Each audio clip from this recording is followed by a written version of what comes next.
say, can you see by the dawn's early light what so proudly wailed at the twilight's last gleaming, whose broad stripes and bright stars through the perilous fight o'er the ramparts we watched were so gallantly streaming, and the rockets regular the bombs bursting in air gave proof through the night that our flag was still there. Oh, say does that star-spangled banner yet wave o'er the land of the free and the home of the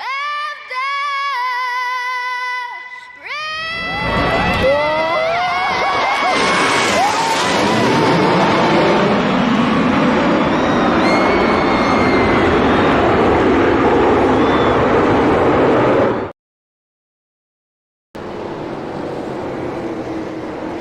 Welcome in, ladies and gentlemen, here a lunchtime special on a Sunday. Let's go short track racing. What do you say?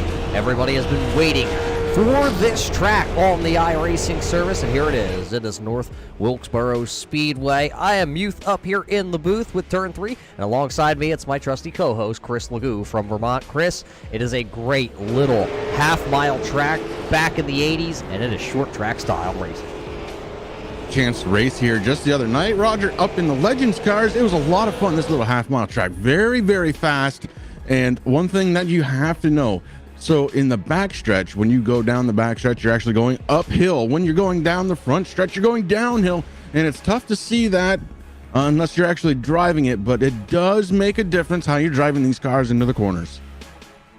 Well, we'll have to see here in just a moment what these bad boys got in store. A lot of heavy hitters here tonight as we're going to take to the grid for the first time. Qualifying was already done a little bit early on in the race session. Ryan Kuhn won the $20 pole award brought to us by Cameron Ruggles Chassis. So congratulations to Ryan Kuhn and his whole team as these bad boys start to grid up here tonight. Let's take you through that starting lineup. Starting lineup going to look a lot like this. You already just heard that Ryan Kuhn was on the front row. Well, there you see it. On the front row here for the North Wilkesboro 300. Next to him, it'll be the number 1M of Alex McCullough.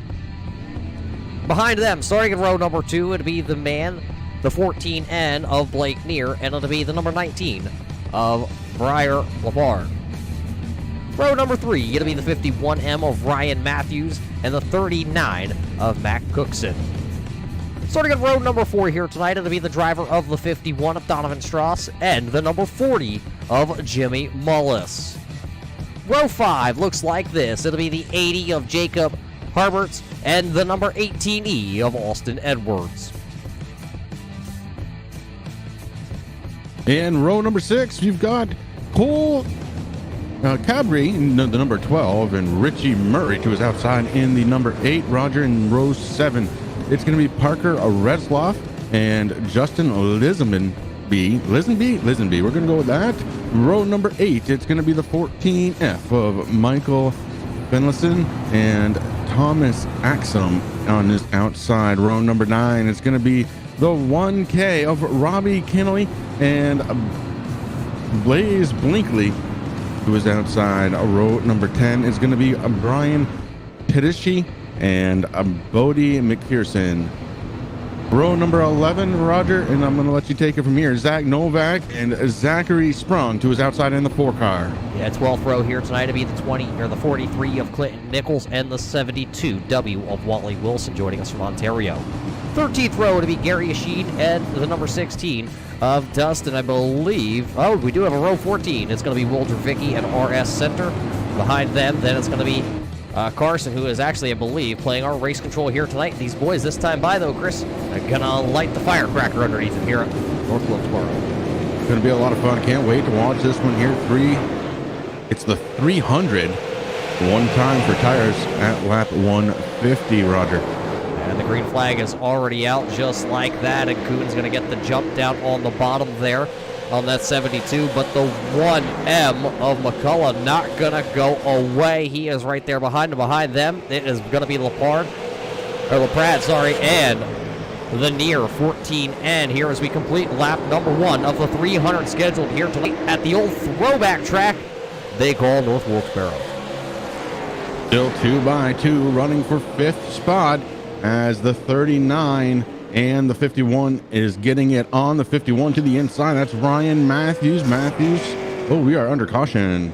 Caution flag waving here on lap number 2. It looks like it's Wally Wilson and Clinton Nichols that have spun around here on the back straightaway. We're going to have to ask the old truck out there if they have the replay queued up here in just a second. They do have it. Let's see what we can tell here. What happened is these guys were running right around the 20th position on the lap incident. Let's watch it back here. We're watching the 72W. There you see the contact, the 43 of Nichols getting a little sideways. The 72, well, Wally Wilson not really having anywhere to go on to that. Watch it back here one more time.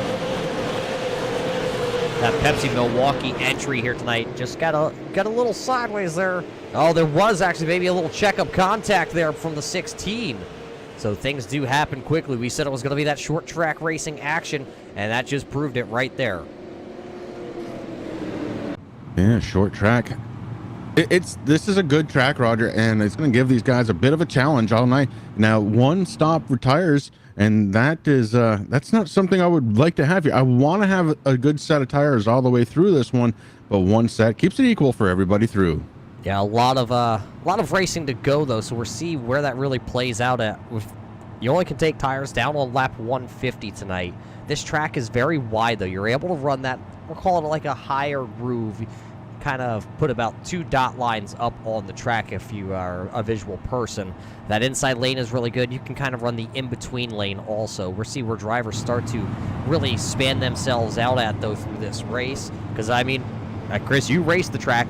I raced it the other day in a cup car, and I absolutely had a blast. But these super late models are some of my favorite, we'll call them cars on the service. Oh, it was a lot of fun, and I can't wait to race this thing again. I had a blast driving this track, and I really do. I want to do it again. It's too much fun.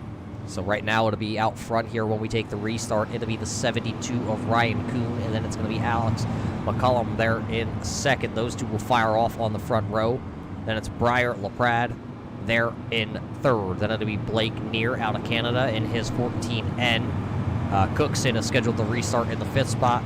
Strauss, I believe, is in your 6th spot. So a lot of heavy hitters through this field here. Will Dravicki, one of the drivers, back here in the 30th spot. We got to give a little shout out to Will Dravicki. We do see him out here tonight. It's good to see him back onto the service here. But Zach Novak, probably one of the dogs that are laying low right now, back into that 20th position. Yeah, Roger, real quick, as far as shout outs go, a special shout out to a 10-year-old today, Miss Paige Hammond, Rick Hammond's daughter. Well, big happy birthday going out to Paige, one of our Turn 3 announcers here on Turn 3 Racing Network. Tonight, out there in the grandstands, watching your late model eSports series here as the iRacing pace car is going to dive in here. That means we're going racing this time by, once again, the green flag going to drop, and everybody going to come up through the gearbox. It is Ryan Kuhn who will lead us into turn number 1. Up to the outside, Alex in the 1M Splash and Go graphics car. He's going to fall into second. The battle, though, is for third. Near right now is going to outduel Matthews and LaPrade. Yeah, LaPrade falling back to the inside, and his number 19, the 51, Ryan Matthews, working the outside, trying to get there. The 39 of Max Cookson. He's trying to figure out a way around this one that's going to benefit him. Too wide going out behind him. Yeah, the 2 wide battles here. We're going to see it all night long here at North Wilkesboro. To the inside is still LaPrade. Cookson to the Matthews to the outside. Cookson right behind them. Then you have Edwards and Mullis. Jimmy Mullis back there in the sim seat machine. Just kind of riding around there at ninth. Nowhere to go right now for a lot of these drivers. Are still trying to feel out where the track is going to go, which lane is going to be the quicker. Right now, it seems like everything is just a heads-up even. Now it looks like the 51M of Matthews will take over the 4th position. LaPrade going to go to the backside here of him, but that's now going to bring the 39 of Cookson to the outside. A lot of 2x2 action, and it is up front all the way back. And the 19 of LaPrade starting to get a little pressure now from Max Cookson on his outside. The outside car trying to get there in his number 39. He is going door to door down the back stretch into turn number 3. The 51 follows him in. It's Donovan Strauss in the 51 coming out of turn number 4 to hit that front stretch across the start-finish line to start the next lap. Side by side still there, but it looks like Cookson the outside lane. Oh, LaPrade going to go a little bit sideways in his Supra. He's going to lose 2 positions that time out of turn number 2. So now Cookson going to go to 5th. Strauss going to go into 6th. LaPrade now stuck down to the inside. Jimmy Mullis right behind him, also stuck down on that inside. See if that inside lane will start to really come to life here as the tires wear out, or if everybody's going to start to slide up the track here. Isn't B in the 31. He has gone single file in his JDR graphics machine. He now runs right now in that 16th spot, but all the battling right now is still right there for around that 10th position. 8th, 9th, 10th, and 11th, all side by side here on lap number 15. And the 19 of LaPrade still down there to the inside, as now here comes, that is the 80 machine of Harberts. Oh, LaPrade with a nifty move coming out of turn number 4, lets the car push up and takes the spot away. LaPrade now single file action as he is starting to leave Jacob Herberts and Jimmy Mullis behind. They're locked up in a battle side by side coming out of turn 4. Door to door action across the start finish line. The 40 has him by a nose. That's the first time we would see an inside lane move work here tonight. Jimmy Mullis in the sim seat driving simulators. Chris, I've been looking at a couple of them, and they put on some. They got some good rigs over there, though.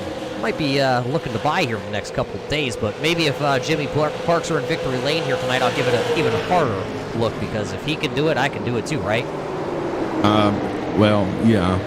We're going to go with that, and also we're going to go with the inside line. Roger looks to be coming in because we got the 40 of Mullis. He made that pass happen, and then right behind him, Parker Retzloff, he was able to get around as well. So that inside line definitely is coming in here at North Wilkesboro. Well, that means everybody now has gone single file through the field. Out front, it is actually going to be the 1M of Alex McCullum.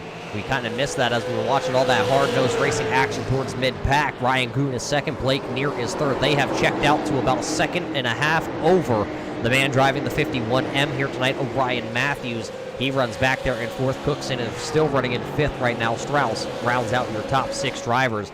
Running at the tail of the field here, looks like he was up into the wall there just a little while ago. It's going to be the driver of the 30, the Sunnyside Honda entry here tonight. That's going to be Will Dravicki. Right ahead of him, it's Clinton Nichols, and then it's Zachary Sprung in the number 4. Wally Wilson has gained a couple positions since that first yellow flag was thrown here tonight.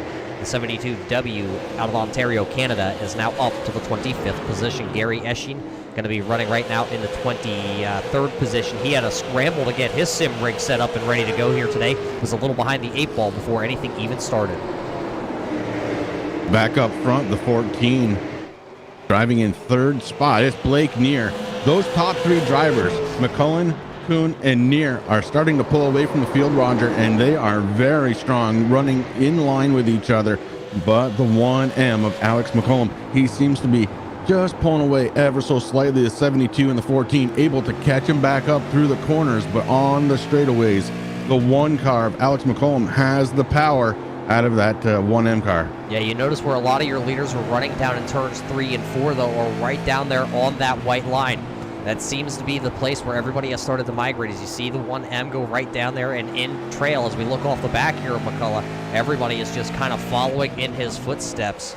You saw that outside lane pretty dominant when they had fresh tires. You see in turn 1, it's more of a little bit of an arc, and then down to the white line as they exit turn number 2 down the back straightaway. Kuhn having a little bit of blinking issues with his 72 right now, but he's currently still going to be able to hold on to the second position. By and large, we've gone single file. Not a lot of action happening right now. Just vying for position and trying not to lose the guy in front of you.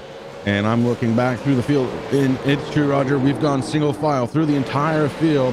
Nobody willing to put a nose in quite yet. Still very early on in this race as we start lap number 27. Yeah, back here it looks like Richie Murray for the 14th position in the number 8R. He's been into the outside wall, hard contact with that right front. That quick oil machine entry tonight. I don't know if that's really going to play a huge factor here tonight. What I do know and what I can tell you, race fans, is there is no quick repair here tonight at the North Wilkesboro Speedway. So it's a long way to go with that right front damage. And right now he is hanging on to that 14th position. Right behind him is going to be the 13 of Thomas Axum. He looks pretty good with his entry here tonight, just kind of running right now outside the top 10. A smooth and consistency start here for the number 13. And just behind him, it's Lisenby. Justin Lisenby in the 31 car, in the 16, trying to find a way to get to the back door of that 13 car. Just wants to be able to put a nose in, but can't quite get there. Again, different brake strategies here, Roger. I'm seeing a lot of them. Some guys are braking early to get that really quick exit. Some guys are braking late to get diving in the corners. It looks like the 13 and the 31 are on opposite sides of that chain right now. A little bit farther back in the field, also Zach Novak, one of the iRacing Coca-Cola Pro drivers right now, running back into the 18th spot. So if you're a Zach Novak fan, he has a lot of ground to make up here tonight.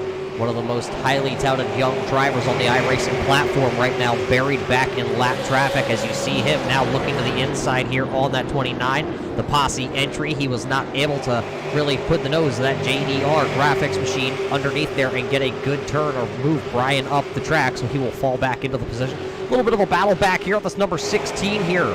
Dustin, he is going to the inside of, I believe, is that the 27 of Blinkley. Shows the number 11 on our screen here, but it is the 27 of Blinkley will lose the position. And Roger, while you're watching that battle, I am watching another. It's in for the 8th position. LaPrade on the outside. Jamie Mullis on the outside. Mullis on the outside takes that position away from LaPrade in the 19 car. And just ahead of them, it's going to be Austin Edwards in the 18E. The 18E of Edwards was able to get around them both there not too long ago. So we're come by this time. We will complete lap 34. Now we're working lap 35. 266 laps to go still here tonight in this 300 lap race for the late model eSports drivers. They are putting on one whale of a show, race fans. We hope you're enjoying your Sunday lunchtime short track special here from the Wilkesboro 300. Right now, it is all Alex McCullough out front in his machine. Ryan Kuhn has been able to hang there. You just noticed, though, now Blake Neera started to drop off the pace here on this very long run. Wonder if he kind of wore that right front tire out. I'm not sure, Chris. Maybe you're able to give me a little bit of insight. Do the super late models have the brand new version 7 tire model on them yet or not? I believe they do. Don't quote me on it, but I'm pretty sure they do. And that right front, very known to wear, but I don't think that's the problem right here. I think Blake maybe just backing off a little bit to save it, Roger. And that might be a very good move, as we're still a long ways from that one and only pit stop for tires that they're allowed to take here tonight. Yeah, we're not even going to call it close to the halfway marker just yet for that strategy. So, I mean, maybe these guys are starting to think about it as here comes Wallace now to the inside of the 18E of Austin Edwards. He's going to put the Edwards to show. Edwards scraping the wall down the front straight away. He almost got bounced down into the driver of that 18E of Edwards, but they were able to keep them off each other. Edwards going to still go up there, a little sparks out of the right side of that car down the back straightaway. This time out of turn number 4, Mullis going to hang out that right rear. The car seat was turned, and well, it wasn't able to get down to the inside and make the move. This time almost contacted 1 and 2, but they still hold it side by side. Now there's contact down the back straightaway. Contact heading into turns 3 and 4. The 40 to the inside, the 18 hanging on the outside. Does not want to give up that position. Ooh, a little bit loose.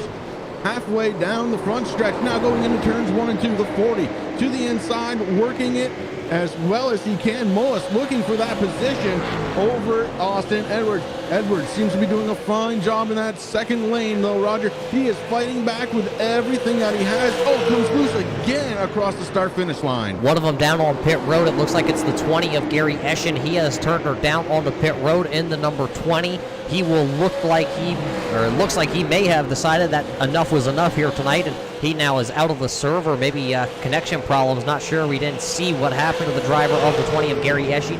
So it would be a 20, I believe that's a 28th place, as there's contact there between Mullis and the 18 of Edwards. So that's going to move Edwards now back a position. Now here comes LaPrade. He is going to move to the inside, and he will take away that spot, and they go back to single file racing just like that. But a big moment there for Edwards in that 18E. He was able to hang on to the machine, and now he's got a battle with the 42. Parker is sitting right there, and Parker and him both having a little sideways competition. Yeah, they're letting it hang out early and often here from North Wilkesboro. And I'll tell you, Roger, that's something that I actually experienced here. The cars on this track, I don't know if you noticed it too, but man, especially going into the corners, you can get so loose. And this time here, these guys look like they're kind of loose coming out.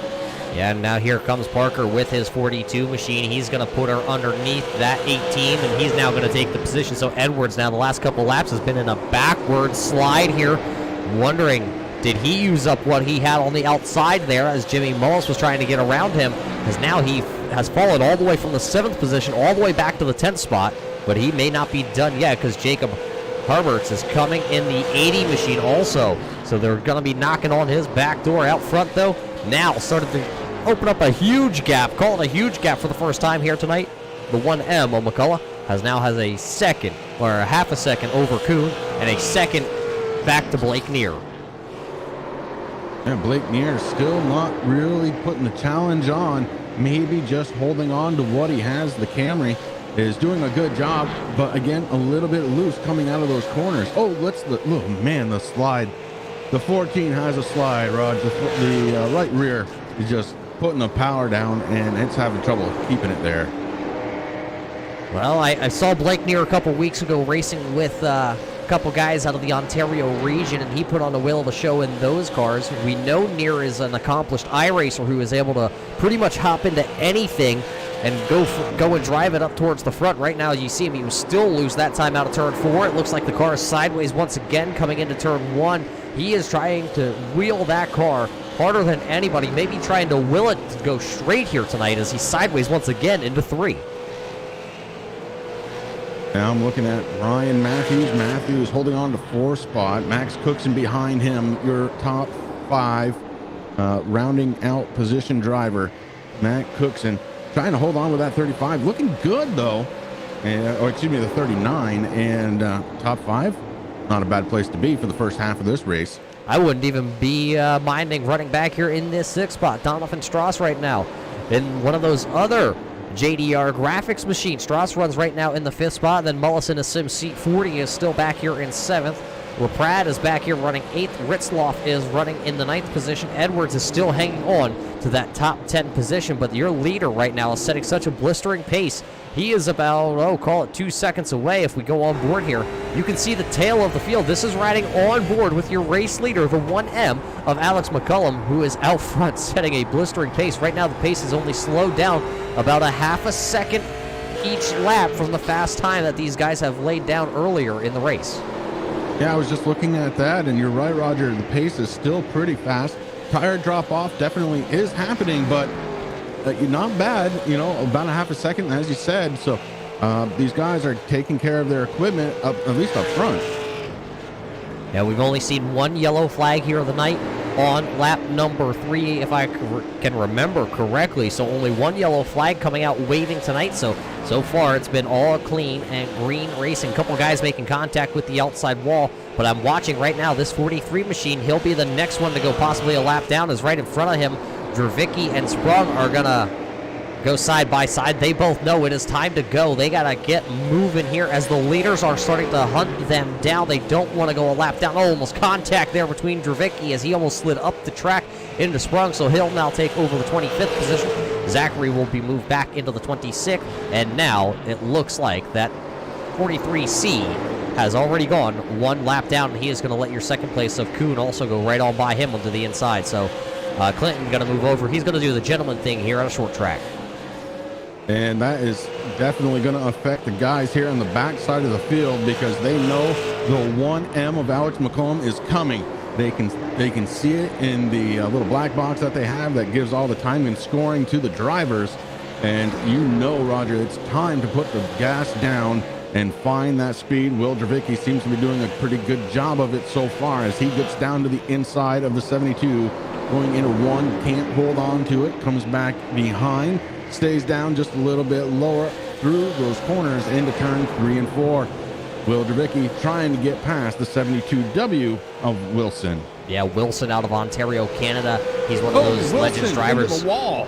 Yeah, there was hard contact there going down the straightaway. That's going to allow Will Dravicki to come down to the inside here in the 09 Motorsports entry, the Honda entry here, the only Honda driver here tonight, as he's going to look under that 72W of Wally Wilson. He'll take over the position. So now that Will Dravicki knows that he's on the hot seat with McCullough coming, he is starting to make his way through the field. Wilson thought about going back down to the inside. He's going to touch the grass a little bit. The 72 sideways that time out of turn number 2, but he hangs on it. Now, here comes your race leader, though. McCullough getting to the back here. He is going to be approaching Zachary Sprung here, this time by at the line. It'll be 61 laps in the books. Watching 16th place runner Thomas Axum. I've actually had the pleasure of racing with Thomas a few times. Very talented driver sitting back here in the 16th spot, just trying to find his groove around this little half-mile track. Yeah, Thomas looked like he was up the track just a little bit that time in turn 1. I don't know if that's the line he's been running. We haven't had much time to watch the driver of that 13, but he right now runs back in the 16th spot, about half a track behind your race leader of Alex Bella, and he has a special note on the back of his bumper. Chris, can you read that? Yes, sir. It says, "Thanks, Mom," just like every single car he has. Every car he has "Thanks, Mom" on that back bumper, and I'll remember that. That's one of the things that reminded me that I had raced with him. Well, you know, we got to give a big shout out. Mother's Day was just last week, Chris, so a big shout out also to all the mothers all around the world that are tuning in here, watching maybe their sons or their grandkids or moms. We got to thank you, because without moms, we wouldn't be out here racing like we are. And McCullough right now would be thanking his mom that all these boys are playing nice with him at the front of the field. They are all moving over as he now goes and laps the number 4 Sprung. Next one up on that chopping block would be Wally Wilson. And Ryan Kuhn also hanging right there through this lap traffic. He has not fallen off at all. It is still a half-second gap. Blake Neer, though, the man that's been sideways more than not, he has fallen all the way back now to a little almost 2.5 seconds over the distance between him and McCullough. And they are 3 wide. Look at him behind him. 3 wide as the 51M of Matthews is to the high side. Max Cookson was down to the bottom, and Jimmy Mullis was trying to come right up through the middle with that Sim Seats. They got a whole line of cars here side by side, not side by side, but nose to tail now. And that's all between 3rd, 5th, and call it 8th or 9th there, as the 19 of the Prad is in that picture as well. So it's near through the Prad. Let's see, 3rd through 8th position, all battling it out. And they all got around that lap traffic. Now we got a battle for 3rd spot potentially happening. Roger, as the 51M gets underneath the 14 of Neer. Yeah, Neer got sideways and up the track. He went in front of Ryan Matthews, and Matthews pounced instantly. It's what you got to do at the short tracks. If you see the opening, you really got to go for it. You can't wait around and hope that they do it again, because you never know if they will. Caution flag going to come out, as looks like Thomas Axum maybe, or the 80 of Herberts has gone around, bringing out the second caution flag here of the evening on lap 70. They had a good race pace going here. We're going to have to throw it back and see what the truck has in store on this replay for it. Let's hit the button. Turn 3 racing replay coming at you live. It looks like Jacob was up into the outside wall out of turn 4, and contact there with the 12 of Cole. Cole in the 12 and the 80 of Herberts. Gonna make contact, and around they go, and just a 2-car little incident here. putting us under the second yellow flag of the evening. Yeah, that action actually happened just a little further back, Roger. I don't know if you caught it, but they were running 3 wide. The 80 was in the middle, and the car to the inside got a little bit loose. The 80 decided to turn the wheel to the right to kind of stay out of it, and that's what put him in position to have the 12 to the inside, and around he goes. So interesting circumstances there. Those drivers all knew that the leaders were also coming onto them, so it was really time to go. Looking down upon this beautiful North Wilkesboro Speedway here tonight. Chris, something we have not touched on and something that may have played a factor in Blake Neer's handling issues is the track temp out there tonight is 121 degrees. Ooh, yeah, that's definitely going to cause a little issue here. The cars are going to be very loose, and we've seen that, Roger. That's definitely something we've seen. I'm going to go ahead and hope that it cools down before tonight, because I'm back here again tonight. Well, I mean, right now, us both in the Northeast, we could use maybe not 121 degree track temp weather, but we could definitely use a little warm weather. Yesterday was very beautiful here in Pennsylvania. I don't know what the weather is looking like today in Vermont, but it's another sunny, beautiful day here in Pennsylvania. Well, we got the sun creeping out just a little bit here in Vermont, and yeah, the skies are still a little on the gray side after those potential tornadoes that poured through the state last night.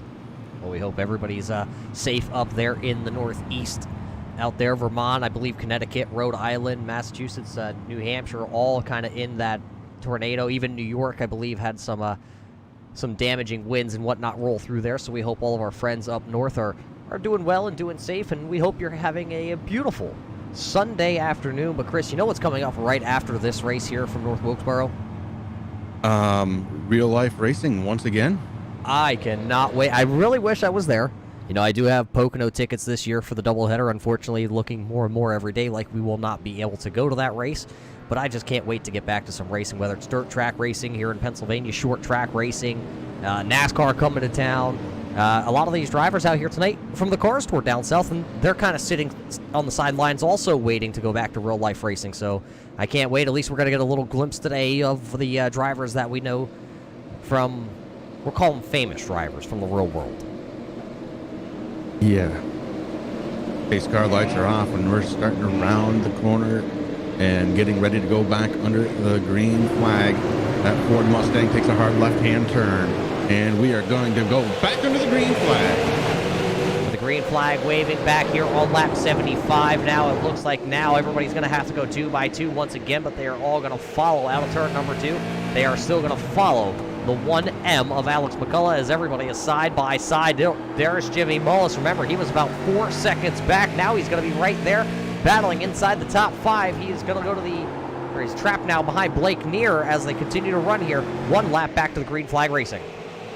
Yeah, Blake Neer's car does not like being on the inside right now, Roger. Very, very loose, and it's starting to show as Mullis moves up to the top lane to follow the 39 of Max Cookson. And Blake Neer right now holding up that inside line. Hate to say it like that, but it's the truth, Roger, right now. The 14 having a hard time getting going. Yeah, I believe, Chris, now with being right at that halfway point to getting fresh tires, Blake Neer would really love to see a little, I want to say, replenishment of his tires. But under that caution, those tires did not cool down enough for the driver of that 14N, and he is going backwards. Cookson got around him last lap. Now it looks like Mullis is going to get in front of him, and he is going to slam the door with his sim seat machine, that Supra, now running into the 5th position. And it seems like a lot of these drivers got a brand new life. Right now, still 24 drivers on the lead lap as Neer was sideways underneath LaPrade, and he's sideways once again coming out of turn 2. Now here will come Donovan Strauss to the outside. Will he be able to make the pass like everybody else has been right now? Freight training. It reminds me of that old I want to say Bristol, but that's not even right. You know, when you got out of the groove at Bristol, everybody was going around you to the inside. Here, it's kind of the opposite. Get pinned down to the inside, and now everybody goes around. Contact there between Neer. And was that the 42 of Fritzloff into the outside wall? Yeah, Neer just let it hang out. Had to get to the top side lane. Didn't really have a lot of room to work with. And got into another car, that 42 machine, and almost jumbled the whole pack up behind him. Able to hold on, though, was the 42 Ritzloff, so good driving out of the 42 car, because that could have gone horribly. Yeah, look who's peeking to the inside here of the 14 and now, and it is going to be none other than the 15 of Zach Novak. Novak saying, fine, you wanted to go to the outside. You got the outside. I'll go around you on the inside. Cookson going to be sideways down the back straightaway, sideways into 3. He's going to get a little help. 2 cars up into the outside wall in turn number 3. The 51M is involved in this one. The 39 of Matt Cookson is involved with this one. I think there may have been another driver. Dravicki towards the end of it. See, the old Dravicki boy coming through. But we will throw it back here on the replay. We're going to throw it back a little bit farther. I think this happens a little bit farther than we think out from this incident. So let's go back and watch it. There you're watching the battle between the 51M to the outside of Matthews. And there you see the 39. You see them almost 3 wide. They were tangled together coming off turn 2. And then it just continued on down the back straightaway into turn 3, and it kind of finished both of them off. The big winner in that is going to be Jimmy Mullis. He is going to take over the 3rd position now. Yeah, Mullis is really moving that 40 machine, looking strong out there as we are under caution here. Lap number 84 of 300. Waiting. These guys right now want to come down pit road, Roger. You know, each one of them to a man is looking. Every time they go past the entryway to pit road, they're like, yes, please, and then no. Well, you talked about pit road, and a couple of them did come down there. It looks like Near is down pit road, Ryan Matthews. It looks like Cookson. Brody is coming out of pit road with his 56 machine. So a couple drivers are down pit road. I didn't see any tire changes on those machines. Maybe just checking damage, seeing the clearances that are available to them, or what happened down there. Maybe just fill her up with fuel. Maybe the car will handle completely different here tonight. And the track temp, Chris, started to come down a little bit. It is, and yeah, I was just watching Near. He got fuel only, Roger, and you're right. Okay, so the extra weight going to give you a little bit more traction in the back tires, and maybe that's what Near was feeling, didn't like it. But here we are, lap number 85, working lap 86 here in just a moment. But very interesting, and we're going to see how that strategy goes. I'm going to follow Near through the field a little bit to see if he picks up some speed and maybe drops a little bit of that looseness that he was feeling. I was going to say, it was great that he was able to come down pit road and possibly put fuel in that machine and get the traction to the back tires. But the big thing that it is going to be for him is now coming back through the field. He was in the 6th position when he came down pit road.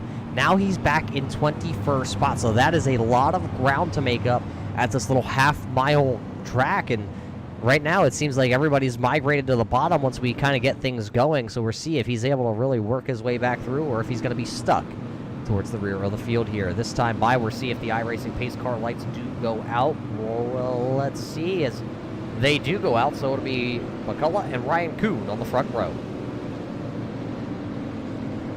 That's been a good battle for many laps here. We're going to see if the 1M is able to hold on to that strong lead that he's been able to get. Usually between 3 and 5/10 of a second has been his lead. So the 1M very, very quick out here in North Wilkesboro. It's pretty cool to watch. And again, I'm going to watch some parts of this back of the field here. I'm very interested to see if Near is able to straighten it up. And the iRacing pace car is back down onto pit road, so it's in the hands of the 1M. McCullough going to hit the throttle, and he is up and through the gearbox already. It looks like a good start by the front couple cars. Down to the bottom is now Jimmy Mullis. He's going to be battling for the 2nd position. Will he be able to bring the Sim Seat machine now into P number 2? And does he have anything to play with Alex McCullough? The 72 of Kuhn going to go up the track a little bit. That's going to allow Jimmy Mullis to take over command now of position number 2. So it's McCullough, then it's Mullis, Kuhn, and then it's LaPrade. Your top 4. Novak is running right now back there in the 5th spot. And I'm watching Blake Near. As I said I was going to. Roger, he's diamonding this track a little bit. Oh, trouble in the back. Everybody able to make it through. But the 14 now up to 17th spot after starting in 21st position due to that little bit of trouble. And I believe it was the 72 that was getting into trouble there. He was able to straighten it back out. And somebody else going to go around sideways into the corner. That was the 4 of Zachary Sprung. I believe actually we were looking at the 18E of Edwards. Hard contact there for Sprung into the outside wall. But we're going to be able to keep it green for the time being. Out front it is all Alex McCullough still. He is only hasn't led 17 laps here tonight, but now he's got Mullis knocking on the back door. Kuhn is in 3rd, LaPrade is 4th. Looks like Novak is still in 5th. Ritzloff is 6th. Strauss is 7th. 8th is the 14F for the first time. Michael makes his first pop up into the top 10. Trying to get the words out, Chris. A little lost for what I'm trying to say here, but Strauss looking to the inside here, the 42, not going to be able to make the pass. Blake near to the inside, working for position number 16. He's working against the 16. Dustin up top, near to the bottom, and Near's going to make this pass happen. Roger, that fuel in the tank is helping that 14. Well, he's sideways that time. Say that. Oh, my Lord. I was going to say, watch what you say, as we might get a little help here by the 8R. Richie was right there, and now Blake Near going to have a little communication issues. As he's going to get the tap there, the 3-tap Teddy rule in effect here at North Wilkesboro. So now Murray gave him the tap. Cookson was right there also. Remember, Cookson was wrapped up in that last caution flag. He was up into the outside wall at one point. A little bit farther up in front of this group of cars. Here comes the 80. Herberts was involved in that also. There's the 1K of Robbie to the outside of him. Both these drivers just outside the top 10 right now, running in the 12th and 13th position. All the timing and scoring. New race leader this time by Chris. Jimmy Mullis just taking the lead. Mullis has worked his way up from, he started in 8th spot. He's fallen back to 10th. Now your race leader, Jimmy Mullis in the 40. Very, very fast. Let's see if the 1M can catch him back up. We're seeing how much did Mullis save coming through the field as McCullough, Kuhn, and at one point it was Near out front. How much tires did they really run off those cars? This time out of the corner, it'll be Mullis leading his now 4th lap here of the evening, and right behind this group, there's still that battle. Strauss still trying to find his way around Ritzloff. Not going to be able to just yet. Everybody I'm noticing now, Chris, is starting to get sideways off the corners as here comes Strauss once again in the 51 down to the inside, but he will not be able to take that position. Tires are definitely hurting here, Roger. We've got about 52 laps before they can come down for tires, and I'm almost willing to bet everybody's going to take advantage of that rule and get 4 new tires. I know if I had the opportunity to come down and get 4 tires, I would do it, but still going to be 50 laps away from that. And everybody, once again, a single filed out. It looks like Will Dravicki is the only one in a little bit of a battle, and that's with Murray in the 8R. They are back here running in the 19th and 20th position on the track. Right in front of them is Blake Near. So Near did make up a couple positions when we went back to the drop of the green flag, but now it seems like, contact with Blake Near and Murray. Both these drivers have been trading paint here for the last couple laps. Now Murray officially moves Blake Near up and out of the way. And Near ends up losing 2 spots as the 30 of Dravicki was able to get around 2. So Near falls back to 20th spot. Remember, he had started 21st, made his way up to 16th, now fallen back to 20th position on this restart. And Brody's coming with his 56 machine, and Austin Edwards, he was actually inside the top 10.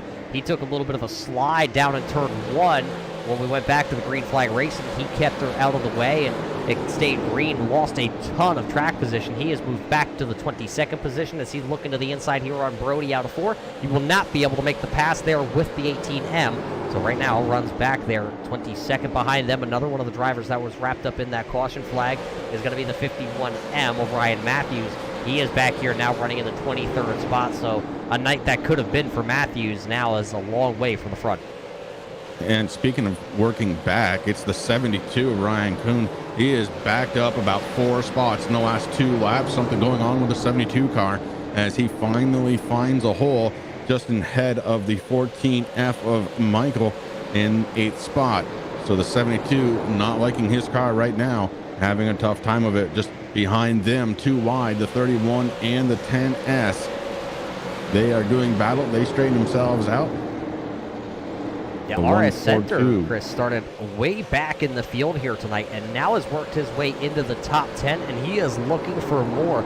This young man has only 1 speed, and it is go fast all the time and turn left, and he is they're very fast here tonight, actually. I'm looking at his lap times. He is faster than, I believe, last time by. That would have put him 4th fastest on the speed chart, but he is buried back here into the 9th position right behind the 14M of Michael and right ahead of Justin Lisenby.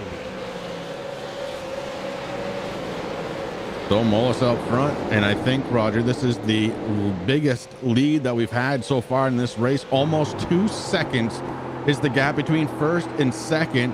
Mullis, LaPrade. LaPrade has moved into second spot. Zach Novak in third. And Alex McCullum in the 1M fourth. The 42 of Parker right behind them. Somebody up the track, and that's the 72 of Ryan Kuhn. Did he get a little help? I didn't get to see it, but right now he's trying to hold off Michael in that 14M.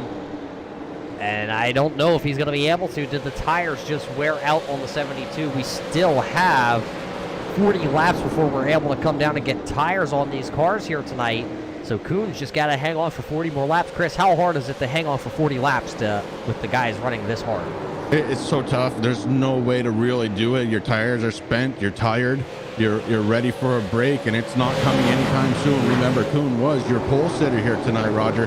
Now back into that 7th spot. Car not handling exactly the way he'd like, but seems to have settled it down just a little bit. You can do that with the throttle and the brake. So the 72 figured it out, and he's starting to run a little bit smoother, although maybe not as fast. Talk about smooth. There was a pass for second there, and Zach Novak now took over the 2nd spot in his JDR graphics. Caution flag going to come out. Wilder Vicky out of turn 2, I believe that is, with the 09 Motorsports Sunnyside Honda entry up against the outside fence. So he'll lose a lap here as our leaders all work on by. We'll have to throw it back here in just a second to see what happened to Wilder Vicky. Let's hit the button. Let's show you a replay. Wilder Vicky was battling right around, I believe that was the 20th position at the time of this. So let's see what happened to the driver of the Sunnyside Honda, number 30. Looks like the 16 gets a little sideways entering the corner, and Wilder Vicky just got a little bit of help, and that's also going to involve the 8 machine, also of Richie. Richie down through the grass with his quick oil machine. So 3 cars here. We'll watch it back again. See if we can go. Let's go over top here. Watch this battle. You're watching the 30, the 16, and the 8 right now on track. Happens coming out of turn number 2. 16 to the outside. Dravicki down to the bottom lane. And I don't know, Chris. Dravicki may have got just a little bit of help there, but that's unfortunate.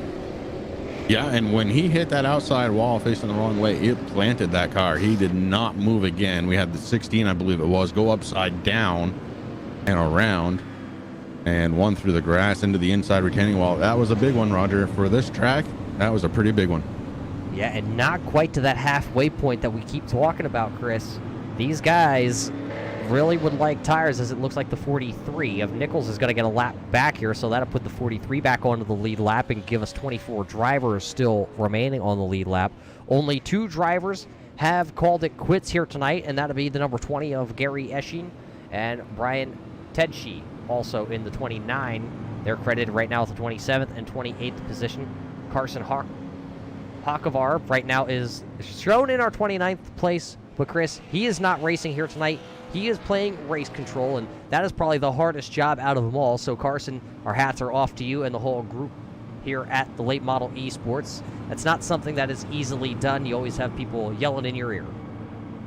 Yeah. I can tell you for sure, it's not the easiest job in the world. It's not one that I like, and all the credit goes out to Carson for hanging on and keeping this thing running the way it is, and it has been running very well here tonight. Roger, we're working lap 116 here of 300, knowing that we have a caution flag, or the ability at least to come down for tires here in, what, 34 laps?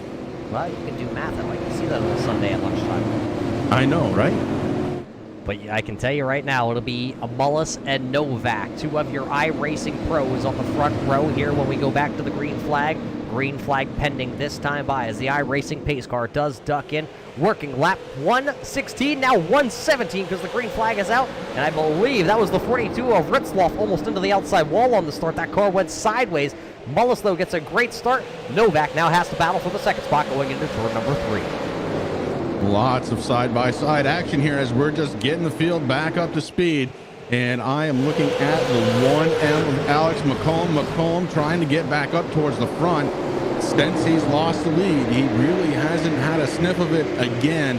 And he right now is trying to get to that 5th place position on the inside. Of course, battling with Donovan Strauss on the outside to do it. The 42 up top as well, just ahead of them. That's Parker. Parker trying to hold on to his spot. And right now running kind of in between both of those lines, Roger, to hold on. And right now, Ritzloff still holding on to that 4th position. Strauss McCullough still back there battling. It looks like it's going to be Strauss getting the better of that battle.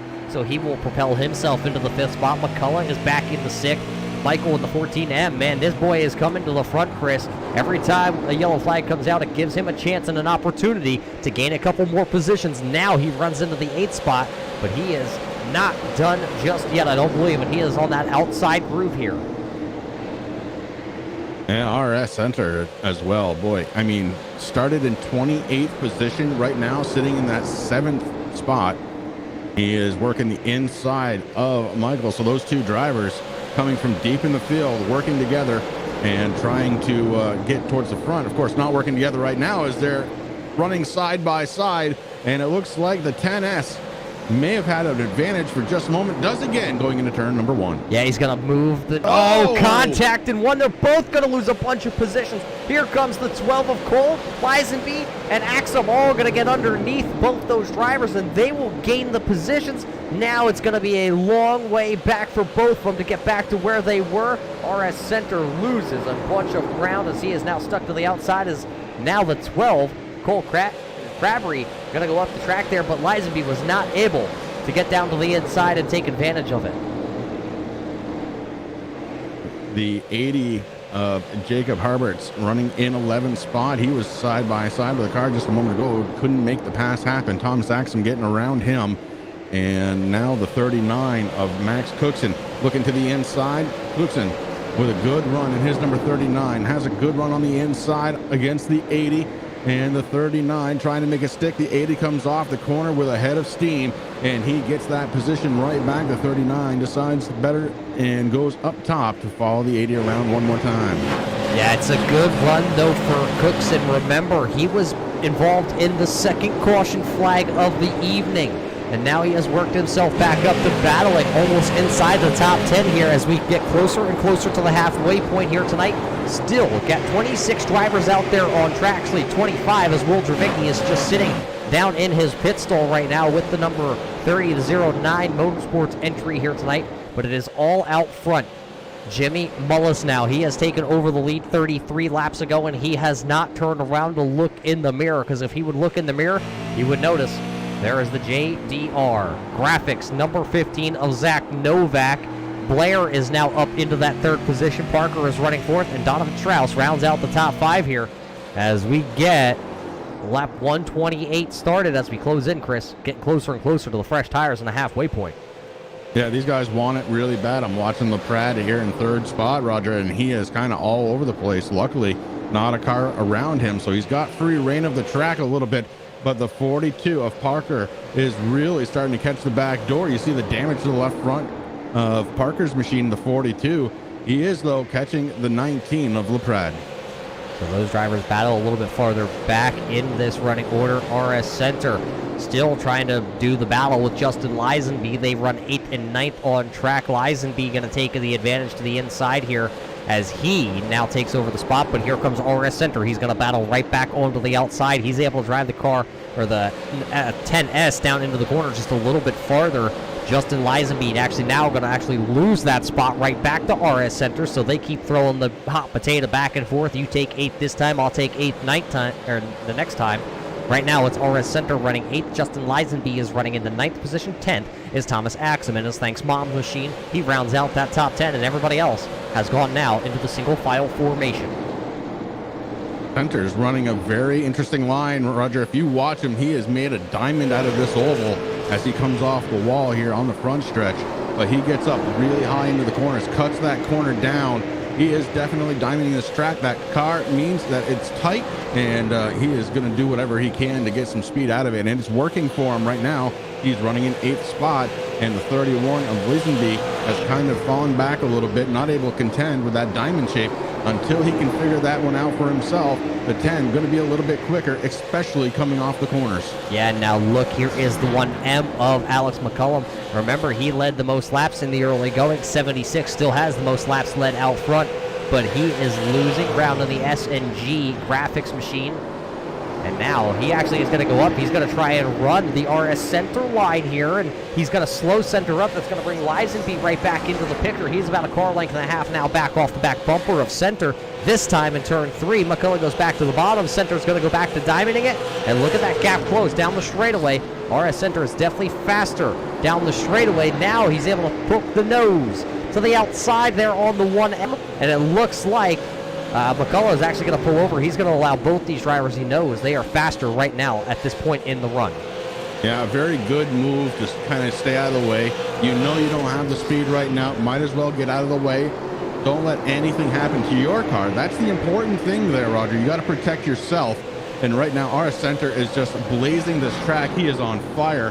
Last time by, I think he was second fastest on the track. Only car faster than him, your race leader, Jimmy Mullis. Yeah, Mullis is out front, has that half-second lead over Zach Novak still, so these two, no strangers from running nose to tail to each other right now, a little bit separated as we, this time by, are going to start a lap 138. Both your front two, though. Oh, as Novak was into the outside wall that time out of turn 4. He was trying to get everything he could get in that 15 JDR Graphics in Speed Shop entry here tonight. So we'll see if that's going to affect it, or maybe he's just trying something new here, because you're going to have to go another halfway, another 150, I call halfway, on the next set of tires possibly. So maybe you figure out what you can now as your tires are hot and slick, as the track temp is back up to 127 degrees here as we continue to run green flag racing. It takes no time to get that track temperature up when these guys are going under the green. I'm watching Roger, third spot. LaPrade has Parker right behind him, and that 42 has caught him. And this is going to be a battle for third spot. Is it going to happen before that halfway point? We're going to find out here in just a minute, because the 42 of Parker, he's got that diamond shape going, but not quite right, Roger. He's staying up a little too high, so he's trying to keep the momentum on the outside, not making that diamond. He could lose a little bit of time here to LaPrade right now. Yeah, you want to talk about the diamond shape? Well, the 10S. Center is still doing that. He's right now running back in 7th. Cole is there in 6th, right ahead of him. Strauss is there in 5th. Parker Retzloff is sitting there as caution flag on the track. It looks like the 1K has gone around. The Legacy eSports driver of the 1K, the butt kicker entry here tonight. So we'll have to see now. I believe this is the 5th caution flag of the night, if my tally marks are right on the old notepad. And this is going to be interesting to see if the pit road is going to be open, but let's go ahead and first find out what happened to Robbie and his 1K machine here. Oh, he hits the outside wall, and oh, that opening, and that's going to bring the 11 around with him. Throw it back here and watch her one more time if we can. As you watch the butt kicker, number 1X. See the 14 down there also.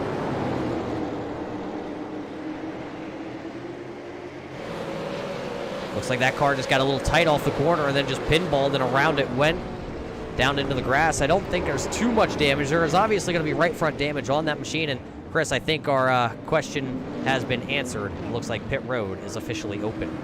Yeah, pit road, a very busy place right now, Roger. I've already seen a couple of drivers miss their pit stalls, but a lot of them are in and getting service. Lefts and rights are going up on all the cars down there, and this is going to change the race around again.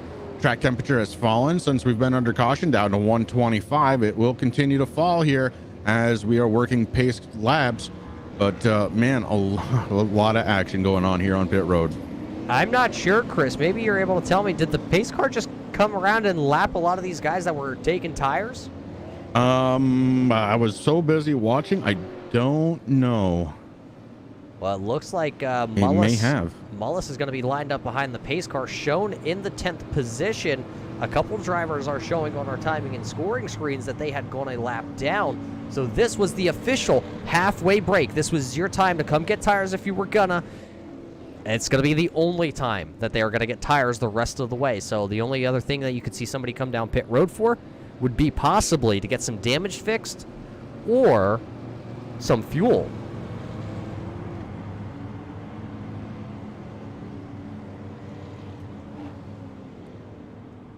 So interesting to see some strategies out there. Couple guys I noticed, like Cookson, he only took 2 tires. Maybe it's only going to be a 2-tire stop. Maybe he thinks the track is too tight for the handling. I do know a lot of guys go with the 2 tires to kind of loosen things up. So we're just waiting on the timing and scoring to really update. But right now it is showing the 72 of Ryan Kuhn out front. Blake near second. Parker Ritzloff is third. And now showing fourth on the timing and scoring would be Cookson. So we'll see how this all really plays out here in just a moment as we continue to pace here under the halfway point. And as we pace, we'll be right back here to the North Wilkesboro Speedway. The most realistic online racing sim ever made. This is iRacing. Detailed laser scan tracks, fully dynamic, real world cars, and over 50 series to choose from. 6 online world championships offering over $400,000 in annual prizes. This is the original eSport racing game. This is iRacing.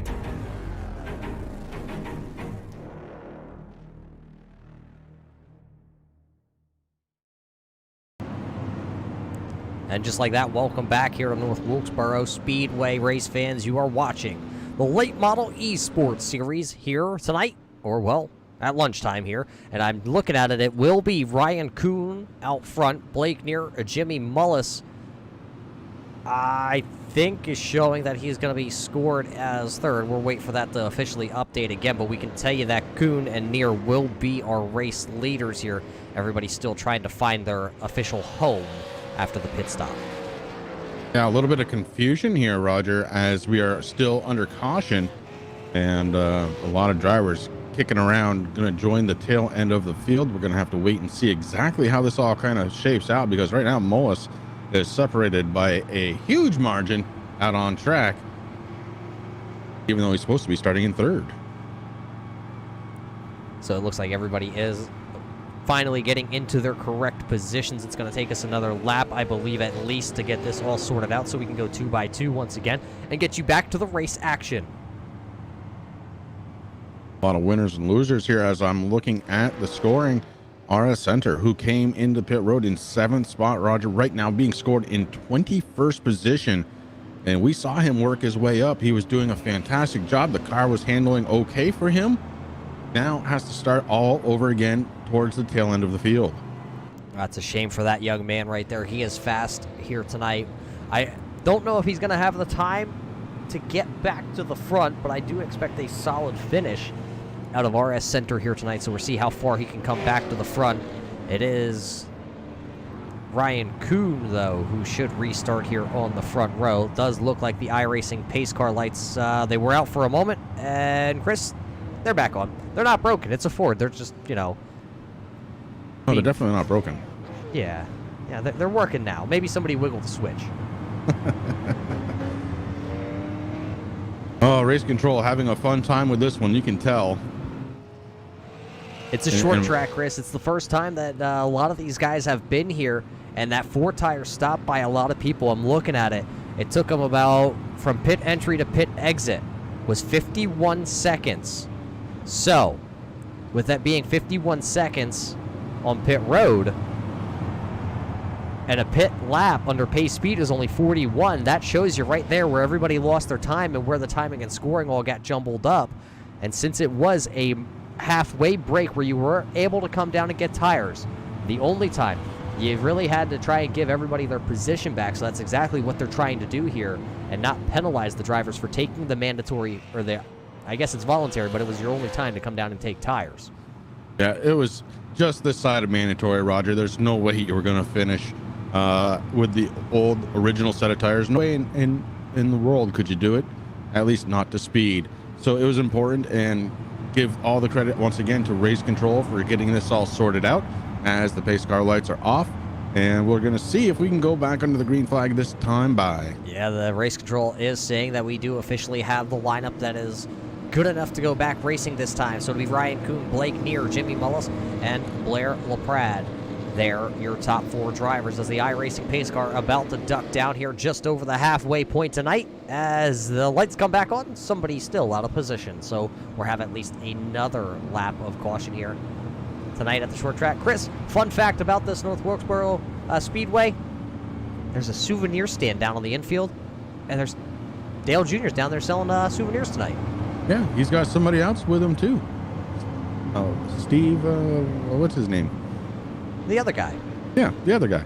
Yeah. I wonder if any of these drivers are going to get any souvenirs after the race, because Victory Lane is on the infield here, in the grass, actually, might as well say it.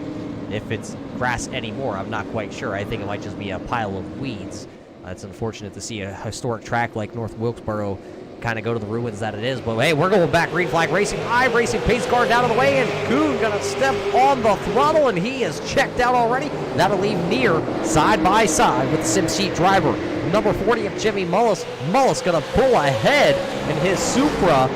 Maybe he has a little more horsepower underneath that Sim Seat machine than the outside there, the 14N of Blake Neer, and there is Zach Novak also sitting back there.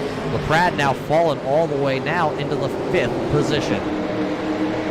Roger, if you're a driver, what did you learn in that first 150 laps when it comes to your tires? I'm not going to drive the wheels off the cars. Oh, somebody up the track. I believe that was your race leader. Ryan Kuhn going to lose the lead here, and he's going to go from 1st to 5th as he just overshot the corner, got in there too heavy, and now they're 3 wide, and he is stuck to the outside lane, right up against the outside wall. Now he's going to fall back to 9th as they are still 2x2 stacked up behind him and 2x2 stacked up in front of him. We're talking about your pole sitter, the 72 of Kuhn, and he restarted in 1st spot here just a couple of laps ago. Already back to 9th position, the 12 working on the inside. The 80 of Jacob Harvard is there as well. The 72 in trouble. He goes up again really high. That causes another 3 wide. They straighten it out. Yeah, now Ryan Kuhn going to be all the way back to, I believe that is the 15th spot, right in front of Max Cookson. Now somebody else going to go up the track. Looks like that is the 12. That is Cole.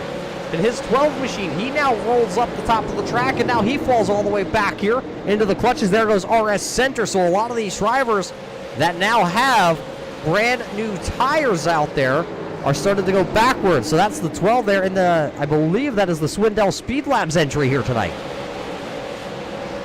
Unbelievable. You don't expect that with new tires. And here we are watching not 1 but 2 drivers fall back. The 72 starts on the pole, and then he gets the green light to start up front again after halfway point. And now Kuhn back in 15th spot in his number 72, and it's not done yet. The 16 Dustin is working the inside, and here comes the 10 of RS Center. Center to the inside of the 72. The 72 just doesn't look like he has confidence in the tires to stick right now as the 10 goes by easily. Yeah, it could be tire issues. Maybe the tire temp's not up to where they need to be for Ryan Kuhn right now, or possibly sim rig issues. You know, they do have malfunctions sometimes depending on what wheel you have. Not every wheel does it, and not any just old wheel does it. Everybody's has it. I've had some issues with my Fanatec. I had issues when I had a Logitech. Maybe some issues here for the driver of the 72, but Jimmy Mullis going to take the lead, and now he's got somebody knocking on his back door, banging all over the back bumper of it. It's going to be Zach Novak. Then it's going to be the number 1M here of Alex McCullum, and McCullum, remember, still has the most laps led in this one. He has led 76 to Mullis's 58 laps here tonight at the North Wilkesboro Speedway. In 5th spot, Donovan Strauss in the 51 car, holding on. He's got Justin Lisenby right behind him in the 31. Lisenby doing a good job tonight. Started 14th. He'd fallen back to 17th. Now currently in the 6th spot. Looking to try and do battle with the 51. Has to catch him first, though. Behind him, it's LaPrade. LaPrade in the 19 has been a front runner pretty much all day long. He started in 4th spot. Fell back into 10th spot and now currently running that 7th position with Herbert's right behind him. Chris, you think the 51 or the 31 are team cars out there with those paint schemes? I don't know. You know, it's possible. Yes. You never know. You never know. Right now, another one of those JDR graphics entries of Zach Novak still hounding the back bumper here of the SimSeat sponsored entry of Jimmy Mullis. Those two are going to probably run like that. I wouldn't expect them to really go up and rough each other up. The kind of respect that both those drivers have for each other, they race more than just weekly together. I think it's more of daily, almost hourly between the two. They have hours of running side by side, nose to tail. I wonder, if you're Zach Novak, though, you have that confidence. You ran with Mullis how many times, countless laps, run with him. Do you know the tendencies that the driver ahead of you is going to have and what he's going to do? Well, you certainly start to pick them up, and not only that, but even doing it right now, Roger, you're constantly getting input. The brain is getting everything it needs to know. Where are those brake points? Where are those acceleration points? And you're going to learn, and you're going to try and figure out how to take advantage and where to take advantage. And that's what Zach Novak is doing in the 15 right now, trying to figure out a way around Mullis. Not able to right now. One of the only closest battles on track is going to be back here right around the 10th and 11th position. Here comes Ritzloff once again in the 42. He'll actually make the pass there, putting the 14F back another position. Another one of those JDR graphics entry Toyotas tonight. They are running all over the track. I wish we had a graphic, Chris, just to tell you where all those drivers were running on track. Unfortunately, there is too many that it would take up the whole screen. Yeah, there's a ton of those JDR graphics out there, and they look great, every single one of them. Running right now, though, another driver on track. Doesn't have JD as on the car. It's going to be the 51M. Ryan Matthews up a handful of positions since we went back to the green flag after he put 4 fresh tires on the car. Remember, he spun from inside the top 10. Now he is back into the 9th position after going all the way to the tail end of the field. So he has gained some huge positions. Also looking at the timing and scoring, though, it does look like the number 30 of Will Dravicki.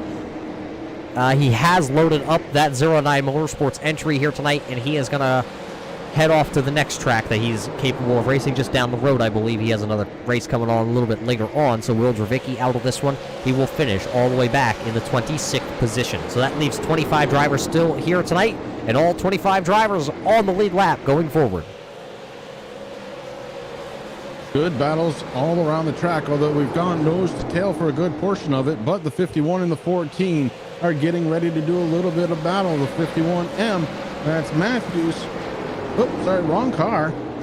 I got to get back up to where I'm supposed to be. Blake Neer on the outside, excuse me, just gets passed by the 51 of Donovan Strauss. So Neer goes back another spot after restarting here, second spot at the green flag halfway through this race. So Neer starting to fall back just a little bit. When we saw this happen a little bit deeper into his run last time through on the original set of tires. So I'm thinking maybe Neer may be saving something here. Yeah, I don't know if he's saving tires this time, Chris, or if he's actually going up there and trying to run even harder this time, because we are only 25 laps into this tire run. 35, it's going to tell us on their scoring, but it's actually only 25 laps on the tires under the green flag conditions. I don't know. It's hard to read the mind of a man from Canada named Blake Neer. Right now, unsponsored number 14M here tonight. We'll see if we can maybe find out that information. But right now, it is all Novak, as he actually has now got around a couple laps ago as we were watching back through the field. So Novak now taking over the race lead here from Jimmy Mullis. Then it's McCullough, Strauss, and Lisenby, your top 5 drivers here on lap 180 now. I was going to say 179, but 180 now of the 300 scheduled. So 121 laps to go here from the little short track they call North Wilkesboro. And I see in chat they're talking about Matthews, the 51M of Ryan Matthews in 10th spot. They're saying, hey, he's got it going on. Watch him. And I am. The 51M, Ryan Matthews, currently sitting in the 10th spot. His lowest position tonight, Roger, a 25th. He started in 5th spot, so he's definitely fallen back some from the start of the race, but has worked his way back up and continues to try and go a little further. Just ahead of him, the 80 of Jacob on the inside of Blake Neer. Neer looking to go down another spot. So that man still having a little bit of handling issues as they almost went 3 wide. Ritzloff thought to take the 42 down to the inside, but he was not able to. He kind of probably took the wise thing to do there was just back off as there's contact between Herberts and Neer now that time into turn number 1. They're able to keep it clean and green, but Neer, I think, is just going to get railroaded on that outside here now because there's about 7 cars lined up down to the bottom groove. Yeah, if he looks into his mirror, he knows how important it is to try and get back down to the inside. Just not able to do it as everybody's lining up to the inside. Roger, there's 5 cars ready to go right behind Neer, and they are all looking to freight train him back. Yeah, now here comes Ritzloff. He made the move also. Contact between Neer and Ritzloff. That's not the first time we've seen contact between those two here tonight. They make more contact, and they're both able to keep carrying on. Now it's going to be Neer and Ryan Matthews that are going to go side by side, and Matthews trying to bring the 51M as Neer are going to have a little bit of connection issues there to the outside lane. Now, will Matthews be able to get around him? Neer got a great run down the front straightaway that time out of turn number 4. As they go back into 1, though, you see the Carbon number 51M entry is just able to turn the center of the corner just a little bit, but that outside momentum just will not go away from Blake Neer, as now at the line it's going to actually be showing Neer back into that spot. So these two just keep tossing it back and forth. Sooner or later, I do think that inside lane is going to really prevail, because here comes Cookson also. Yeah, Cookson came down to the inside, thought better of it, went back out to the top side to follow Neer. Contact on the bumpers. The 39 gives a little push to Neer. Neer figures it out, and he gets it going one more time. And that's going to put Matthews back on the defensive. Yeah, so Matthews going to drop a position now, but he'll be able to fall up in front of Edwards there. So that's going to move Ryan Matthews back 1 position. He was running into the 10th spot, now running 11th as just ahead of them. As contact, you see one of them going around the 14F. They're going to be spun here. He was just behind that battle of Matthews. He was side by side with Austin Edwards. So that'll bring the caution flag out here. 7th caution flag of the night waving here at the North Wilkesboro Speedway. But it looks like Michael and his 14F will be able to just carry on. Not seeing any real damage on that. Let's throw it back here from the truck and see what they have to say. Over top, looking down here, this is your late model eSports overhead camera tonight.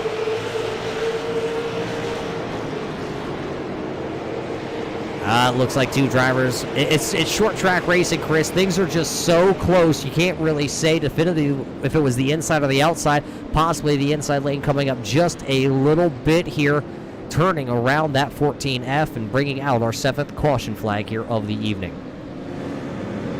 You're right, Roger. It's close enough to where there's sometimes I just go, no, I don't know what happened. Things happened. Things do happen, but we're closing in on that halfway point here, Chris. It's been a good race, a lot of racing action here at North Wilkesboro for a lot of these drivers all over the racetrack. Right now, we can tell you that we have had a handful of leaders. McCullough has led 76 laps, Mullis has led 65, Kuhn has led 24, Novak has led 21 now, Wilson led 2, Neer led 1, and Murray also led 1, along with Ritzloff leading 1 lap here tonight. So a lot of drivers dipping their hand into the water there at the front of the field. But right now it is all Zach Novak, Jimmy Mullis out front. Yeah, 11 different lead changes between that list of drivers, Roger. So there's been plenty to go around. A lot of action towards the front of the track. Of course, right now, Novak and Mullis had kind of pulling away from the rest of the field. McCollum in 3rd spot. This is kind of what he was looking for, trying to get these guys back together and maybe get a run on the top 2 here of Novak and Mullis, because, man, under the green flag, there was nobody there. So now, Chris, you had a little bit of a run there. It was about 40 laps of green flag racing once we got back to the green flag. What did you learn with your fresh tires here later in this race than what you learned on the fresh tires early on? And does it actually even matter, because they're just going to get older as the night goes on and you can't come get tires again? Yeah, I think it's foregone conclusion right now with the track temperature being that 121 degrees again. Tires they're just not going to grip, Roger. And we've seen it kind of since the drop of the green flag here this afternoon. The back ends of these cars looking very squirrely. They want to come around, and these guys have actually done a very good job holding on to them. And they've used, other drivers' fenders, other drivers' doors to do it. Well, it's short track racing. Isn't that what you're supposed to do? Yes, sir.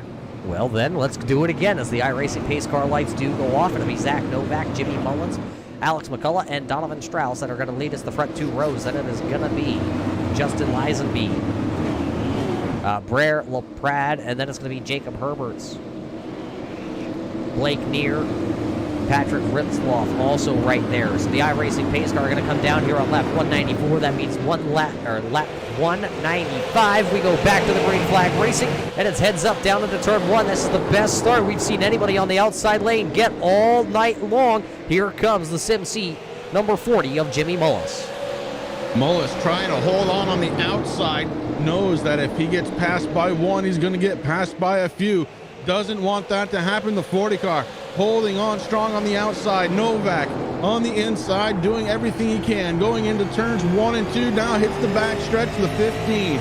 Is trying to get in front of Mullis, and Mullis again battles back on the outside. Yeah, nowhere to go right now, as it is still side-by-side racing. This time by, it's going to be Jimmy Mullis poking ahead at the line. The SimC driver going to take the top spot for the time being, but can he get back down in front of Zach Novak out of turn number 2? It looks like he has it, but does he go down? He does. Jimmy Mullis back to the race lead here. Caution flag going to come out. I believe a couple of them going to get wadded up here. I believe the 80 is turned. Jacob Herberts is turned around here, and oh boy, look at the fast ever 51M of Ryan Matthews. He gets involved in this, so that's not good for the driver of that 51M who was making his way through the field here tonight, bringing out, I believe that's our 8th caution flag. I can't keep track, Chris. It's our 7th. It's our 7th? I'm one ahead of myself. Yep. One ahead of myself. Let's not get there. Let's show this replay, though, and see what we can find out.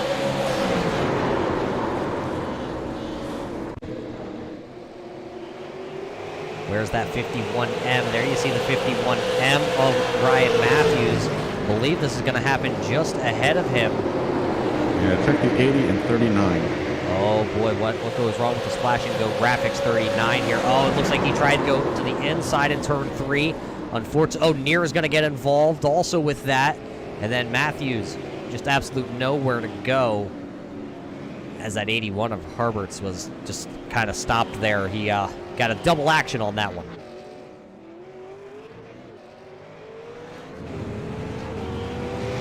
Well, here we are under caution one more time from North Wilkesboro Speedway. This little half-mile track is cooking here tonight, Roger. 121 degrees on the track. But if you're a fan in the speedway, at the speedway, you're feeling great. 77 degrees, you got a hot dog, maybe a beer. Whoa, whoa, whoa, whoa. An adult beverage. Oh, yes. Yeah, adult beverage. And they probably have one of the turn 3 koozies on that adult beverage. Absolutely. So, if they know what they're doing, they do. Absolutely. But what, Chris, at this point in time of the race, we got to thank everybody for tuning in here today on the Turn 3 Racing Network. It is Sunday lunchtime, well, just after lunchtime now here on the East Coast. If you're tuning in all over the world, we welcome you also in here to watch a little bit of short track racing action here from the North Wilkesboro Speedway. You're watching the North Wilkesboro 300 tonight by the late model eSports drivers. A lot of well-known drivers out there, and, well, we just welcome everybody in, Chris. It's been a long couple weeks here on the iRacing platform, especially here on the Turn 3 Racing Network. A lot of broadcasting has been done, so we welcome you in. If you're a new viewer here to the channel, go ahead, hit the little subscribe button, get the notification that anytime any one of our broadcasters go live here, whether it's Chris here in the booth helping me tonight, Rick Hammond, Danny Valenzuela, KR Stolfus, David Whirl, Al Smith joining us a couple times a week inside the booth, and, well, even myself, Muth up here. Hit that notification button, find out when we go live, and hit the thumbs up. Let these guys know that you really appreciate them bringing these super late models back in time here to the beautiful North Wilkesboro Speedway.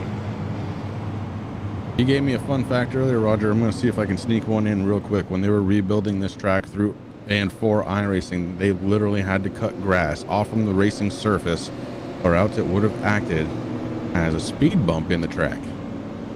Well, I don't think we need any speed bumps, but what we do need is a little bit of speed, and that's coming right here on lap 2:03, under 100 laps to go here, Chris, as the iRacing pace car dives in, and Jimmy Mullis back to the throttle. He will clear Zach Novak this time, as now they're just about 3 wide. Here comes the 1M to the outside, out of turn number 2. It'll be Mullis, Novak side by side now with McCullough.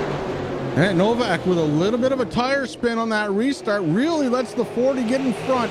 Now Novak down on the inside, trying to defend against the 1M of McCollum. McCollum to the outside, trying to keep it going on that outside groove. The 1M doing a good job. Now has him by a half a car. Novak may be going backwards. That's not good for the driver of the 15. We have seen that inside lane work, but it's not going to work this time, as McCullum gonna go around him. So now it puts Mullis, McCullough, Novak, your top 3 here. LaPrade is still side by side in the 19, trying to hold off that 51 of Donovan Strauss, and right behind them you still have Ritzloff and Lisenby side by side. So the battle is for the 4th on back spot right now, as we only have 95 laps to go here tonight at North Wilkesboro. Oh, the 14 contact with the 11, somehow able to hold on. No, now he goes around. Trouble on the backstretch. 14N of Blake Neer being a pinball here, it looks, Chris. Now it's 8. Yes. So we'll have to see here in just a couple moments what happened to Blake Neer. He's been having handling issues on the 14N all night long. The Epic Media sponsored entry down there. So let's go ahead and hit this Skittles here and see what happened to the driver of the 14N of Blake Neer. There you see, there is the 72. I believe that is Ryan Kuhn working down to the inside. Is that Brinkley also right there? Oh, there's the contact. Maybe a little bit of netcode being involved in there also, and that's going to turn then the 14 around off the 8R's front bumper. So the 14 of Blake Neer are going to go for a ride, and now it's going to be a long night for Blake Neer. I believe he's down on pit road, though, with that 14N. Well, you said it's going to be. I'm going to go ahead and say it has been a very long day here for Neer. The guy has, I don't know, he's had nothing but bad luck, and up until that point was still managing a top 10 run. Now he does find himself down pit road, getting some repairs done. The 14N being scored in the 21st position. Being careful not to go down a lap. Back out on track is, oh no, he is. He's gone down a lap, Roger. He didn't make it out. Yeah, he's back down there. He's trying to see how much damage he can get fixed on that 14N, because there was some right front damage possibly. We'll see if he's able to get back out. It does look like he will bring the 14N back out on track. Unfortunately, he is going to be scored now 1 lap down, and I'm just getting word passed along to me, Chris. Ryan Matthews has pulled the 51M now officially into the garage. He is done here tonight. That's a shame for the 51M. Again, one of those drivers who was having a very, very good night, although his car didn't look like it. He started in 5th spot. He had dropped down to 25th, made his way back up into the top 10, and now, unfortunately, loading it up on the hauler. So it'll be 90 laps to go when we come back around. It is going to be Jimmy Mullis. He has now taken over the most laps led here tonight. It is going to be 80 laps next time by. McCullum has 76, Novak with 25, and Kuhn with 25. Those are the only drivers into the double digits. Wilson, Neer, Murray, Ritzloff, all having 1 or 2 laps led themselves here tonight. So I don't believe the caution flags are done here just yet, Chris. I believe we're going to have at least another 1 or 2 tonight at North Wilkesboro. These drivers and the tires that are going to be getting older. Here's a different strategy. Mullis is going to take the outside lane. That is, well, you know what? On the restart, that might not be a bad idea. You're definitely less likely to spin the tires on that longer arc of the corner, Roger. Let's watch him. We're going to find out what exactly happens here. The 40 is your race leader on the outside. iRacing pace car are going to come down this time, and we're going to go back to the racing. Put 90 laps on the board here. Put 89 laps now left, as Mullis is going to get a great start And he's going to be able to dive right down in front of the one Emma McCullough. And then it's going to be LaPrade doing the battle for the second spot down into turn number 3 here, trying to come back to complete the first lap back to the green flag racing action. It is going to be all Jimmy Mullis out front. Then it's going to be the 1M just sliding up barely in front of LaPrade there to take over the third position. Then it's Novak, but here comes LaPrade. Caution flag waving here once again, as I believe, oh boy, our man from just north of the border, Wally Wilson, up and over in that 72 machine. He's trying to get it back onto the wheels, but I'm not sure if she's going to rock back that way. So let's go ahead and watch this replay here for Wally Wilson. He was running back here, I believe it was right around the 20th position at the time of the yellow. So we'll see what happens as you see him to the outside there of the 43C of Nichols. And well, let's see what happens. Oh, looks like that car was tight, and then it snapped loose. Blake Neer going to get into the back bumper there of Wally Wilson, and up, around, over. He went tumbling down into turn number 1. We have an onboard camera with Wally Wilson. Let's go ahead and use that good old gyro camera that we had installed here on iRacing. See it tight, snap loose, and just up, over. It's one of those moments, Chris, that you really wish and hope that he doesn't have VR, because that was a wicked one. Yeah. I experienced that. I said just last week I was racing on this track in the Legends, and during the practice I went end over end, and I forgot what that was like inside of VR. Well, I don't have the VR set up myself. I only have triple, so I can't even imagine. I've never even put a headset on my face. But I can tell you, if I had one, I probably would have been feeling a little bit nauseous after that one. But I can tell you that Jimmy Mullis is out front. Now he's going to lead his 84th lap of the evening out front. Yeah, Mullis has taken over the most laps led piece of this race, and McCollum, who's right behind him, the only guy relatively close at 76 laps led. So these two pretty equal out there on track. And then you look at third place runner LaPrade. LaPrade has been up and down this field a couple of times here tonight, but he's never really been outside of the top 10. So watch for that 19 to be a factor here towards the end of this race. Roger, still 84 laps to go as we cross over the start finish line. Yeah, and as we're still pacing here under yellow, we're going to catch a breath here real quick on the Turn 3 Racing Network. We'll be back here to the North Wilkesboro Speedway here for the North Wilkesboro 300. The most realistic online racing sim ever made. This is iRacing. Detailed laser scan tracks, fully dynamic, real world cars, and over 50 series to choose from. 6 online world championships offering over $400,000 in annual prizes. This is the original sport racing game. This is iRacing.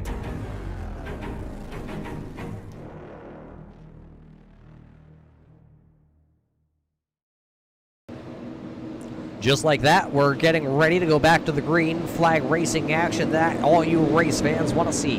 It'll be Mullis, McCullum, LaPrade, and Novak here when we go back green flag racing. iRacing pace car is down and away, and we are back to the green flag racing action. Jimmy Mullis once again taking the outside, and he will take the lead down into turn number 1. I think at this point that is a strategy play being played by that driver, talking possibly with the 1M's team, working it something out. But now here comes Zach Novak. He is going to try to roll that outside lane also. He's going to be able to get around LaPrade. Oh, a couple of them almost up into the outside wall that time coming out of turn number 4. It is all Mullis that time by at the line. Now Novak's going to nose ahead in his JDR-sponsored machine here tonight, Sim Speed Shop. But it's not for long, because Alex McCullough comes right back down on the Splash and Go graphics machine. He takes back over the spot. One of them going to be almost around. I believe that was RS Center. He has worked his way back up inside the top 10. He is now running 8th as he's looking to the inside here on the 31 of Justin Lisenby down the back straightaway into turn 3. They come this time by to be 79 laps to go here tonight. Keep an eye on RS Center, Roger. We saw him get very quick on the long run here And we're starting to get into that portion of the race where it will be another long run on these tires.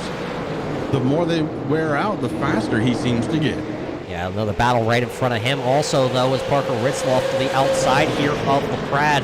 LaPrade did have that third spot, but he got passed up there on that restart, and now has fallen all the way back. Well, I say all the way back, like it's so far behind. Running in fourth as somebody, that was Strauss, I believe, almost into the outside wall there. And his JDR graphics machine, he's able to keep her pointed in the right direction as we stay green flag racing side-by-side action. Also back here is, contact, I believe, between the 14F of Michael and the 8R there of Murray. Murray going to go up the track a little bit. He's going to lose a spot. And now he'll lose another spot because here comes the 39. I believe that is the battle for position. That is Cookson in the 39. He will now take over the 12th position. Now I'm watching the 16th place runner, Jacob Harmertz, as he got around the 16 of Dustin. And Harmertz, one of those drivers, again, he has kind of been up and down the field. I think he's passed more cars than anybody else out there tonight, even though he's sitting right back in the 16th spot. One time he was up to 9th, and he's been as low as 23rd, back up to 16th now, making a run on the 72, trying to get inside the top 15. He does so. So the 80 making moves in this one. Yeah, it looks like right now Ryan Kuhn, who was your pole winner here tonight, he won the Cameron Royals Chassis $20 pole award. He has now fallen all the way back to the 16th position, but it's still Jimmy Mullis, Alex McCullum out front, and they have pulled about a second gap over. As there's contact behind them. LaPrade and Ritzloff going to make contact. They were both sideways. They both hang on to it, but right now, the 19 of LaPrade is going to be forced 3 wide down in turn 1. He's going to be down on the bottom, Liza B in the middle, and Edwards now going to take advantage of that, and he high sides around both of them.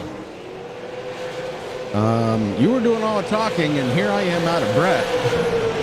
My goodness, the action picking up here on this short track. I love short track racing, and I want to thank the late model eSports for having us get it done here as we go under caution. One more time, it looks like maybe the 56 involved. We has a caution here on lap 229, and it looks like Brody in the 56 entry has gone around. So we'll see what happened to Brody here in just a second. But yeah, what a great racing action we were just watching. Let's watch this back. It looks like Blake Neer was right behind Brody. Neer goes down to the bottom to try and make a move, and it doesn't look like he quite stuck down there and got into the left rear. So Neer turning around the 56 of Brody. Brody, hard impact on that inside wall, and unfortunately, that's going to put Brody way behind the 8 ball with a bunch of damage now. He was on the lead lap. Well, the other unfortunate thing there is Blake Neer has said enough of this. He has called it quits, loading it up into the hauler. It's unfortunate for the man who started inside the top 5 here tonight, had a quick 14 end from north of the border. So Blake Neer now going to be scored way down the list. Right now, though, out front, and it's still Mullis, McCullough, Novak, Strauss. Do you think there's going to be another Jimmy Mullis starting on the outside here coming? It seems to have been working, and a lot of that, I think, does come down to the fact that it's a bigger arc, so you're not as likely to spin the tires. And that's something you have to be wary of here, Roger. These tires are shot at this point. We've only got 69 laps, 68 when they cross the start-finish line again. The tires are worn, and starting on that outside lane may be the thing that gives Jimmy Mullis the opportunity to stay up front. Did notice, though, that Austin Edwards is up riding right around the top of this racetrack. Now, with the track temp still into the triple digits here, maybe a little bit cooler of an area is up there at the top because nobody is riding around, and I don't see any marbles here on the track. So marbles are self-cleaning, so he can go up there and not pick up any of those marbles to make the tires any slicker.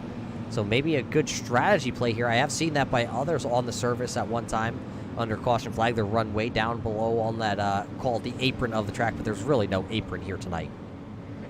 Yeah, there is no apron. The apron is the grass, and if you get into that, oh boy. Yeah, that's a whole nother realm of things that are going on out there. So it's Mullis, McCullough, Novak, Strauss, and then it's going to be Center and Edwards, your top 6 drivers. Still looking at 19 drivers on the racetrack right now, and all 19 are on the lead lap as actually 2 of them come back out. Wally Wilson now comes back out of the garage after being down there for about 7 minutes with repairs. He has shown 16 laps down, running in the 22nd position. And another one coming back out. Brody's going to bring the 56 back out. He'll be shown now 1 lap down currently, as I believe we got the 1 to go from our flag man that time by. Yeah, pace car lights are off, and it's starting down the back stretch. And look at this. Roger, we were wrong. Mullis is going to take the inside. The 1 of McCollum going to start on the outside lane. Zach Novak in 3rd with Donovan Strauss to his outside. And look at this. RS Center is going to be in 6th spot when we take the green flag. Here we go.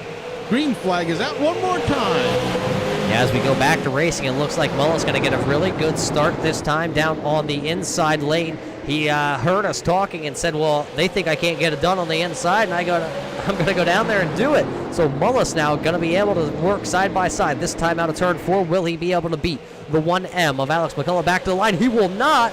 Alex McCullough going to go back to the point here, but can he hold on with the strong charging 40 down to the inside lane? Into turn number 3, it's door-to-door action between your top 2. Mullis with a slight advantage this time, coming out of 4 across the start-finish line. Again, McCollum is able to hold on that outside lane. Roger, something to put in the memory banks later on for this race. Yeah, if we get a late race restart, I don't know if Jimmy Mullis is going to take that inside lane again. Here comes Zach Novak. He is right there on the back bump, or back button. And we'll see if Novak's able to really make up any ground down there. Not quite sure. This time down to the 3, it's still side by side for your race lead. It'll be 62 laps to go. This time I think now Mullis is going to have the race lead back here once again. Will the crossover move come into 1? Here comes the 1M back down to the inside. Not able to get there. The 40 with the momentum coming out of turn 2 makes it back to the front. Jimmy Mullis, your race leader. Top 5, Mullis, McCollum, Novak, Strauss, and RS Center. Man, what can you say about the man that's running 5th, though? He was from the back to the front, to the back to the front, and now from the back to the front here once again tonight. You talked about drivers that were passing guys left and right. RS Center now has a chance here in the closing 60 laps of this one to have himself a very solid finish. Right behind them, it's Austin Edwards and Justin Lisenby that are doing side-by-side battle. That's for the 6th and 7th position. And as they battle side-by-side, they are losing ground to those top 5 that are just single-file contact behind them. A couple of them getting together. I believe that's the 11 and the 14F. And then, the 8R there of Murray also coming in and putting a body slam on him. So the 11 not happy right now, as a couple of little incidents happen, but top 5 have kind of spread out a little bit. RS Center, the last one I'm looking at in the top 5, and I'm telling you, Roger, this kid ain't done yet.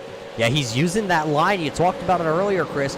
Kind of that diamond shape. He enters real high, diamonds it off to get that run down the straightaway. That time wasn't able to get back down to the bottom there, as Donovan Strauss was right there kind of in the lane, so he couldn't really use it. This time he's going to enter a little bit lower and try and still diamond it off. He's going to exit a little lower than Strauss did there, but not able to make the move. I believe I just saw Edwards almost up there into the outside wall coming out of turn number 4. He goes side by side back here for the 7th and 8th position. That's Edwards and LaPrade kind of tossing the potato back and forth. Yeah, the LaPrade machine, the 19 to the inside, trying to hold on to position. Again, one of those drivers, he's kind of been up and down all day long. Started in 10th spot, right now in 7th. And it is a battle for that 7th spot. His lowest position tonight, a 24th. So LaPrade getting it done right now inside of the top 10 and going for 7th spot. LaPrade gonna have it that time, as it looks like Edwards kind of shook the tires that time coming out of turn number 4. So now that'll bring Ritzloff also in his 42 right there to try and see if he can work the inside. He's not going to be able to this time into 3, but he is definitely going to be able to show the nose. And now Edwards actually up the track a little bit in the center of turns 3 and 4.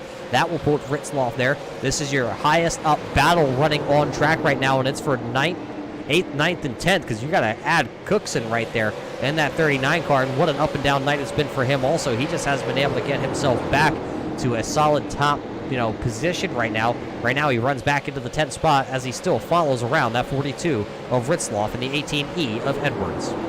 Yeah, he moves up to the top lane to try and figure out a way around the 42 of Parker, but can't get it done there.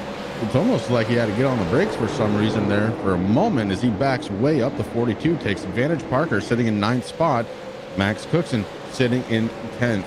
So a top 10 run for him. Top 5 drivers, Roger, are all spread out pretty equidistant right now. And of course, Jimmy Mullis is your race leader. He's led 115 laps here so far, 52 laps to make it 51 when they cross the start finish line.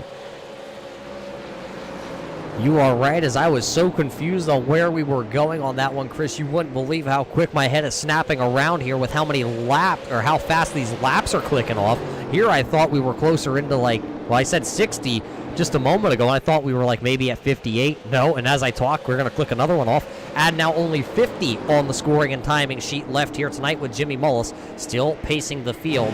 Question being, though, will Alex McCullum, we've seen him be fast, come back up here and really challenge Mullis for the lead, or will Novak get around, or Strauss or RS Center? And looking back off center, you can tell that the top 5 still have about a second gap back to Justin Lisenby.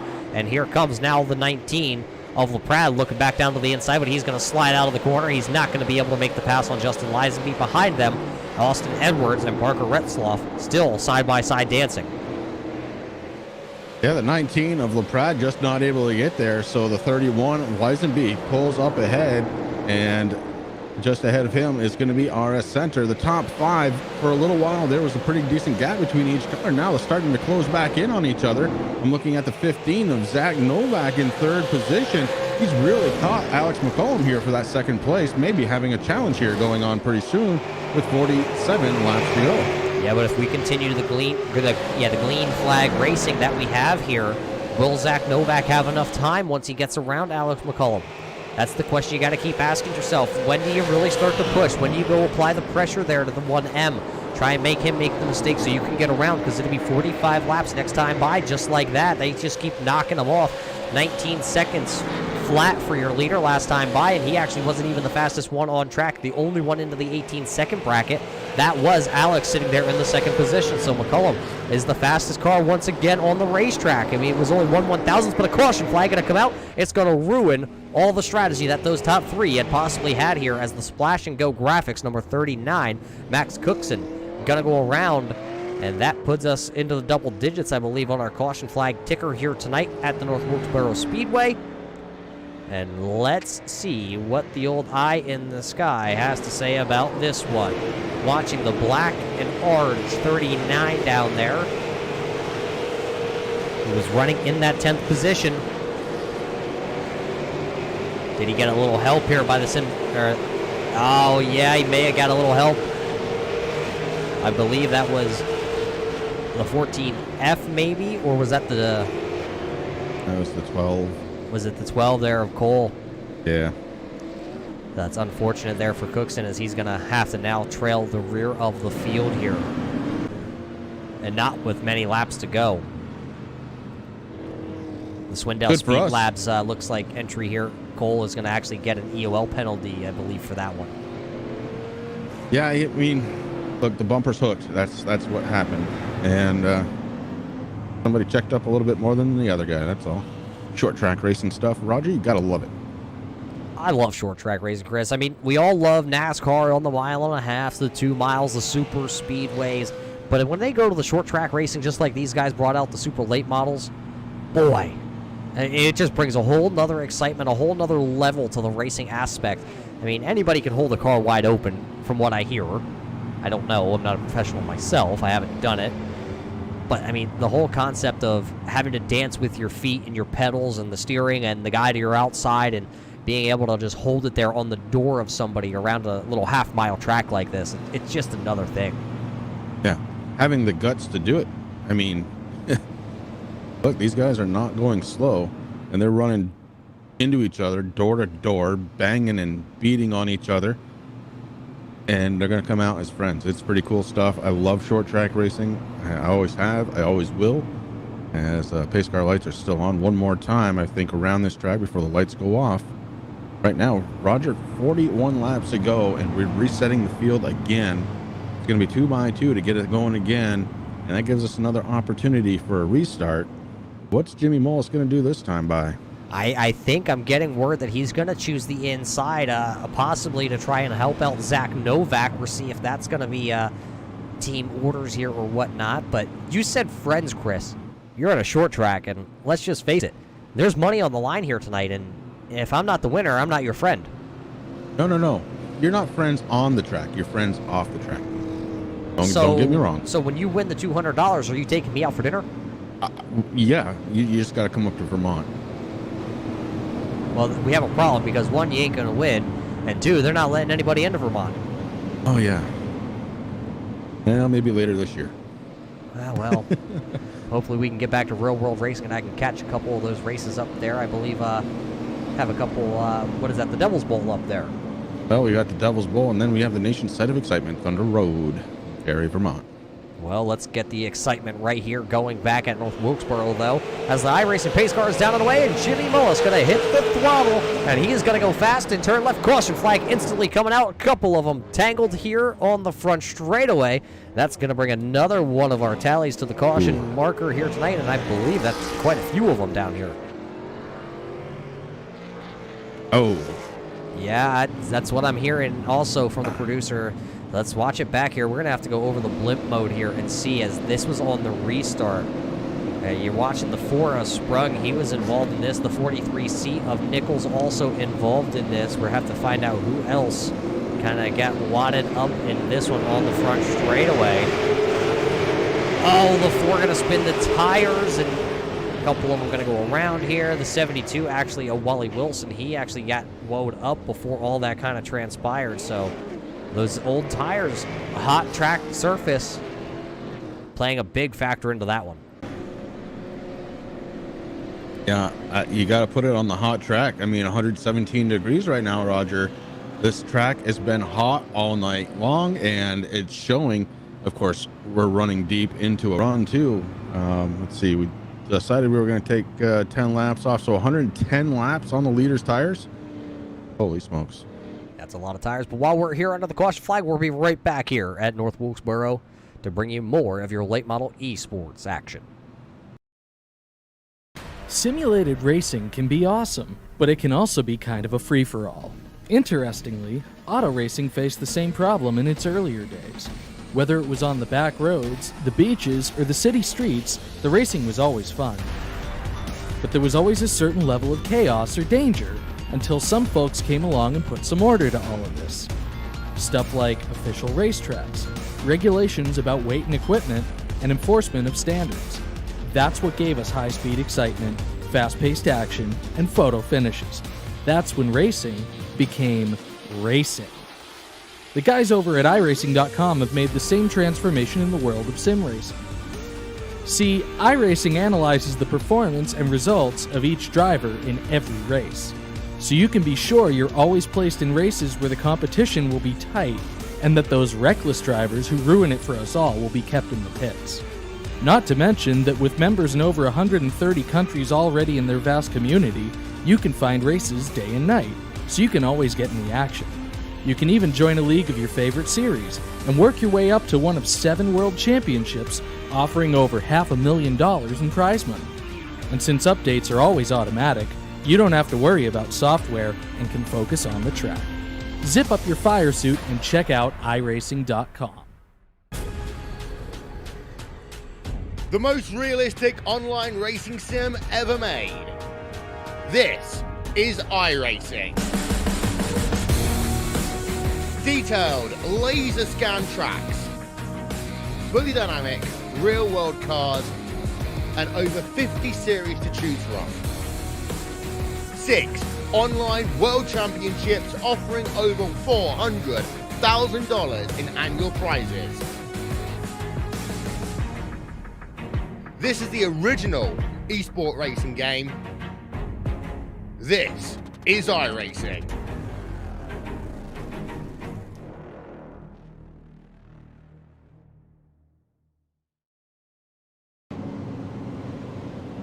Welcome back here, race fans. The lights on the iRacing pace car are out here at North Wilkesboro. It's Jimmy Mullis, Alex McCullum, Zach Novak, and Donovan Strauss rounding out the top 5. Chris, We are in for 32 laps of short track racing action. Yeah, gloves are going to come off now, Roger. I don't believe we've even seen the last caution flag of the night. The yellow silk has been used, but right now the green in the air as we go back under the green flag here from North Wilkesboro. And Jamie Mullis with a great restart this time in that bottom lane up onto the backstretch as your race leader. Yeah, that'll put the 1M of McCollum. Oh, we got him going around trouble on the backstretch. Oh boy, that's going to take out RS Center. Patrick Ritzloff is involved in this one. A couple of the guys that were towards the front of the field going to go around, and they are tore up. RS Center's car looks like it's going to head on over to the Dale Jr. junkyard after this one.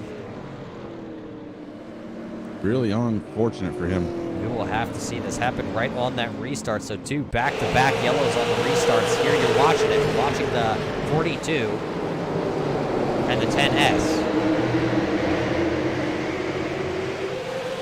Oh, the 10S gets sideways, bounces it off the wall. Nowhere for a couple of them to go. The 31 and Lisenby also involved in that one.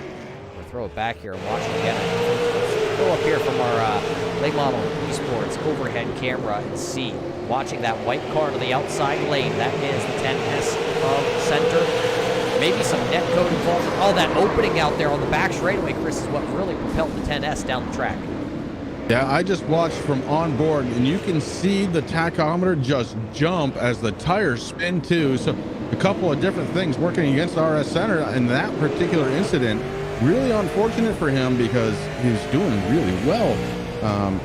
He was in the top 5. He was a fast car, one of the fastest really in the top 5, and now his car is junk. As we go back and watch that onboard camera, oh, you could feel for the kid right there. And that's just unfortunate. A couple of the others that came through there and got wadded up in that one. So RS Center now not going to have the finish that he wanted, as that'll bring out the 13th caution flag here of the evening.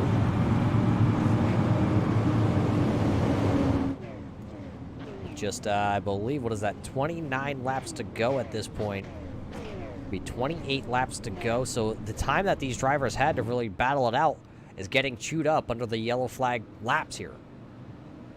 Yeah, and let's keep in mind that we're still running in the 18-second bracket here under the green. So, you know, you take 27, 26, maybe 25 laps to go at 18 seconds apiece, 19 seconds apiece. Roger, this thing's going to be done here pretty quick. Could be done any moment. And, you know, right after this, race fans, we're going to get to go watch some real racing action from the Darlington Raceway as NASCAR comes back today. But first, we got to finish off this late model race right here from the North Wilkesboro Speedway. Jimmy Mullis, McCullum, Novak, Strauss, your top 4 drivers still right now. RS Center, for all you race fans following for RS Center, he is back into the 17th position. He, has got a tore-up race car. I'm not sure how much it's going to really play a factor here, though, but we're keeping an eye on RS Center.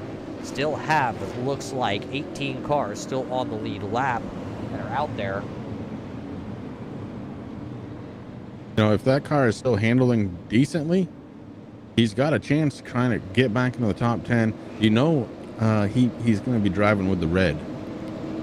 Well, he's got a short time to get, or a long way to go and a short time to get there down here. But the iRacing pace car will come down this time by. It'll be 26 laps to go. And oh, look at McCullough trying to bait the field into going there. And now Jimmy Mullis plays catch up and kind of he went, I went situation. So Mullis and McCullough going to go down into turn 1 side by side. But who will win the battle?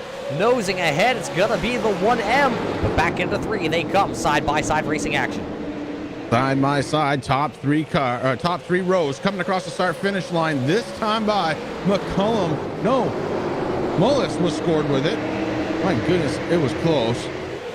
Still running side by side, getting ready to head into turns 3 and 4. Mullis on the inside, trying to capture the lead one more time. Out of turn 4 and across the start-finish line. It was Mullis that time by. So add another one to it. No, he's going to drive Alex up the track. He's going to take the lead, but Alex is going to come right back to the bumper down the back straightaway. Doesn't give him a 3-tap Teddy rule. There's one bump to the back bumper. Sideways goes the 40 there of Mullis. He's going to be able to gather it up. They come back across the line. It'll just be 23 laps to go, and your front guys are duking it out right now. The Haymakers are about to start playing sideways for the 1M out of turn 2. $200 on the line, and we did see 2 taps out of the one machine. He is looking strong right now, trying to get to the back bumper one more time almost, but has to be careful because behind him, it's the 15 of Zach Novak. Yeah, if he opens up the door, Novak will pounce here tonight. Closing in on 20 laps to go. It'll be 21 to go this time by. It's the Sim Seats driver of Jimmy Mullis. It's the one of the Splash and Go graphics of Alex McCullum. Then it's the JDR graphics Sim Speed Shop driver of Zach Novak. Donovan Strauss back there also with the JDR graphics machine. We're going to find out here as we're closing in this time by to be 20 laps to go. Oh, another tap there to the back bumper of Jimmy Mullis out of 4. He holds on to the lead and gets 20 laps to go.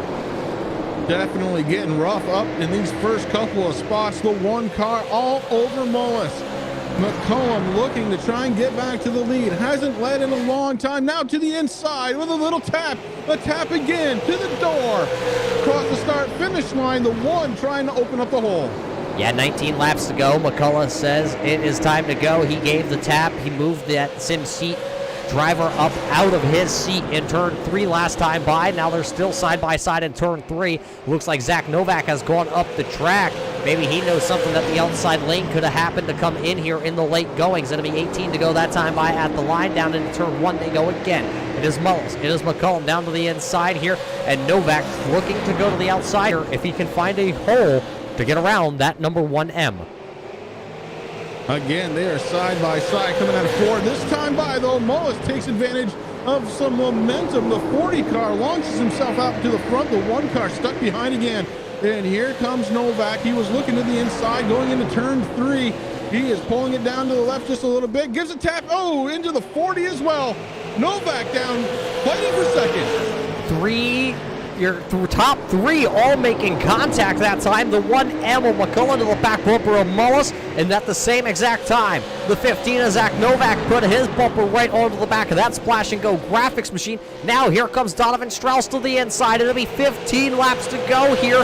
Will the 1M repay the favor? He's going to turn the 15 of Zach Novak in turn 1. Hits him once, hits him again, hits him 3 times now. Now he's going to turn him into the outside wall. Oh my.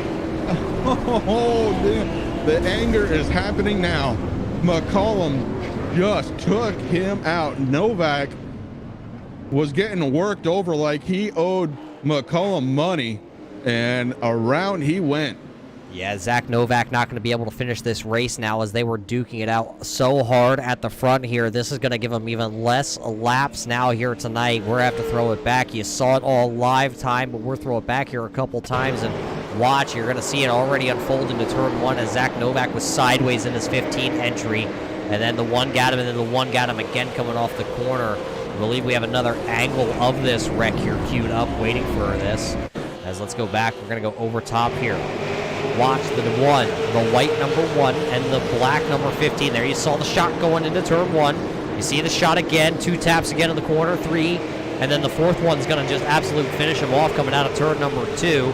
Looks like the 31, unfortunately, of Lisenby was going to get involved in that. It looks like the 39 of Cookson also getting involved in that. And Zach Novak's night officially has come to an end here at North Wilkesboro.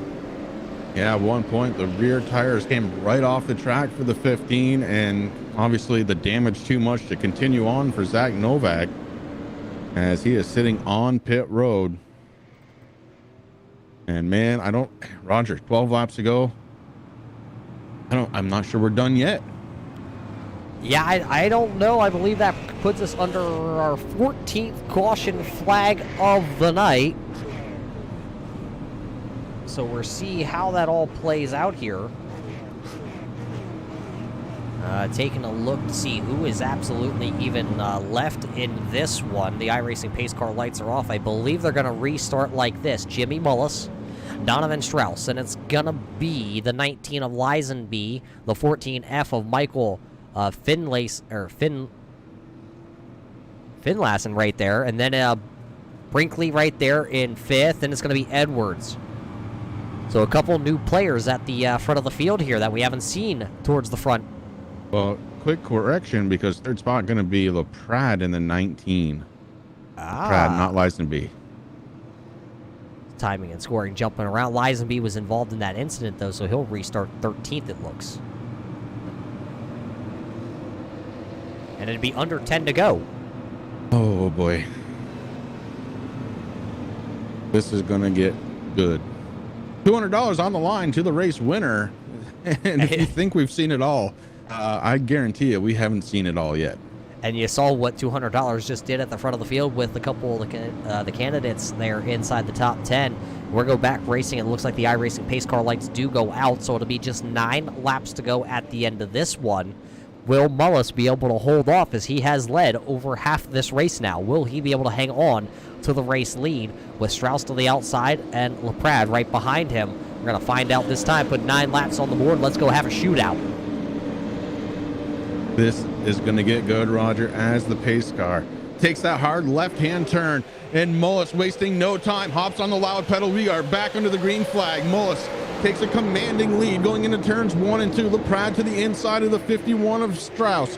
LaPrade trying to take over second spot. Can he do it going into turns 3 and 4? The 19 to the inside. Yeah, the racing's about to pick up as the 19 is going to slide up the track out of turn 4. He got a little bit tight. The front tire started to push. Strauss almost bounces it off the outside wall, but LaPrade's going to try and still hang that bottom groove. This time out of turn 2, it's going to be a better run for the driver of the 19 down to the bottom. 7 laps to go this time by. The 19 is going to hit that little bit of a berm down there in 3. He's going to nose ahead. Will he hold the second spot? Dead heat at the line. Dead heat at the line for second spot. Meanwhile, Mullis starting to pull away. It's exactly what he wants to see, a good battle for second spot, and that's allowing him to run away with this one. Mullis right now with a 7/10 of a second lead over second place runners, Strauss and LaPrade. Yeah, they still run side by side, so nobody's able to get around for that position. There's also some battling going on by Brinkley's back there, as that Harbert's also back there in the 80 machine, so those drivers are still side by side as this time by. It'll be 5 to go as the flagman gives the 5 fingers in the air. Just 5 more laps here for Mullis around the track, and they're still duking it for that second position. They got to figure it out because they are running out of laps. 4 laps to go when they cross the start-finish line, and second spot still at a dead heat. Side by side, coming out of turn number 4, LaPrade and Strauss. Strauss that time had a bit of an advantage, and on that outside lane stays there and holds on to the momentum going down the backstretch. As they battle here, leader of Mullis has checked out to about a 1.2 second gap over these drivers. Nobody has been able to kind of pull from each other. Is it the outside lane or the inside lane? Every other lap, it's just changing back and forth here. North Wilkesboro, 300 laps, super late models coming to a close here. This time by for your leader of Jimmy Mullis, the popsicle sticks will be in the air for the Richmond eSports Sim Seat driver of Mullis as he gets the 2 to go marker. Next time by, it's going to be the white silk. And the 19 and the 51 have finally settled it out. LaPrade takes over second spot. Jimmy Mullis up front by a mile.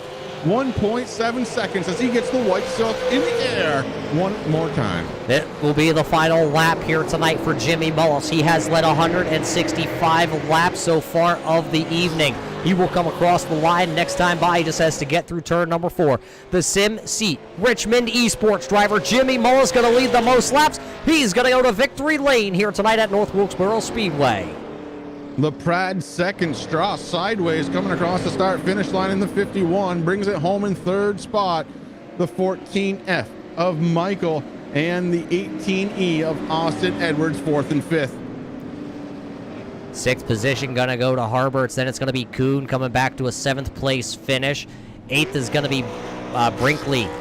Cole in the Swindell Speed Labs number 12. Labs number 12 going to come home in the 9th position. Parker Ritzloff is 10th. That rounds out your top 10 drivers here, as Mullis is just going to continue to burn the tires that are left on this Sim Seat Toyota Supra here tonight off. It's got to feel like a pretty big accomplishment for this man, even though he's had a lot of accomplishments so far on the sim world of things. Tonight, the first time, goes to victory lane at North Wilkesboro. Now, Jimmy Mullis going to be the man maybe to buy us some lunch here, Roger, because $200 richer is the driver of the number 40 here from North Wilkesboro Speedway. Well, we're going to take a quick step away here from North Wilkesboro Speedway to see if we can grab a quick word in with any of these drivers. We'll be right back here on the Turn 3 Racing Network.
Welcome back here, race fans, on the Turn 3 Racing Network. You just watched the late model eSports North Wilkesboro 300, and we have caught up with your top 3 finishers. We're starting at number 1, winning here tonight in the Sim Seat Richmond eSports driver. It is none other than Jimmy Mullis. Jimmy, it was a great race out there tonight. A little hectic at the end of this one, but you were still able to bring the car home in one piece in victory lane.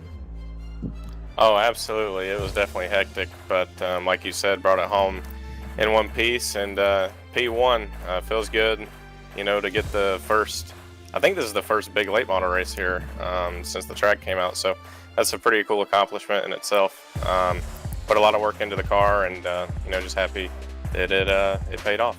Yeah, you have some pretty big accomplishments on your resume already on the iRacing side of things.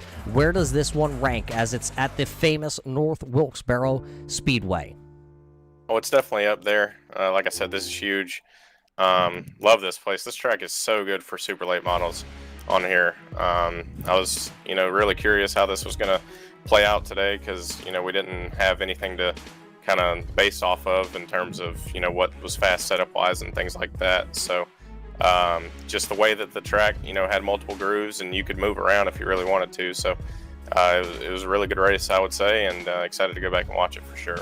Yeah, where was the speed coming from for you tonight? Was it the inside lane or the outside lane? We saw a couple times on the restarts you went to the outside, and then towards the end of the race you started to migrate back down towards the bottom. Where was that car the fastest here tonight? Yeah, definitely on the long runs it was on the bottom. On those restarts, when Alex got up to second, I felt, you know, he was really good for the short run, and he had a lot of rotation compared to us. We were set up, you know, to go green, and as you saw in that first run, we came to life about 50 or 60 laps into the race.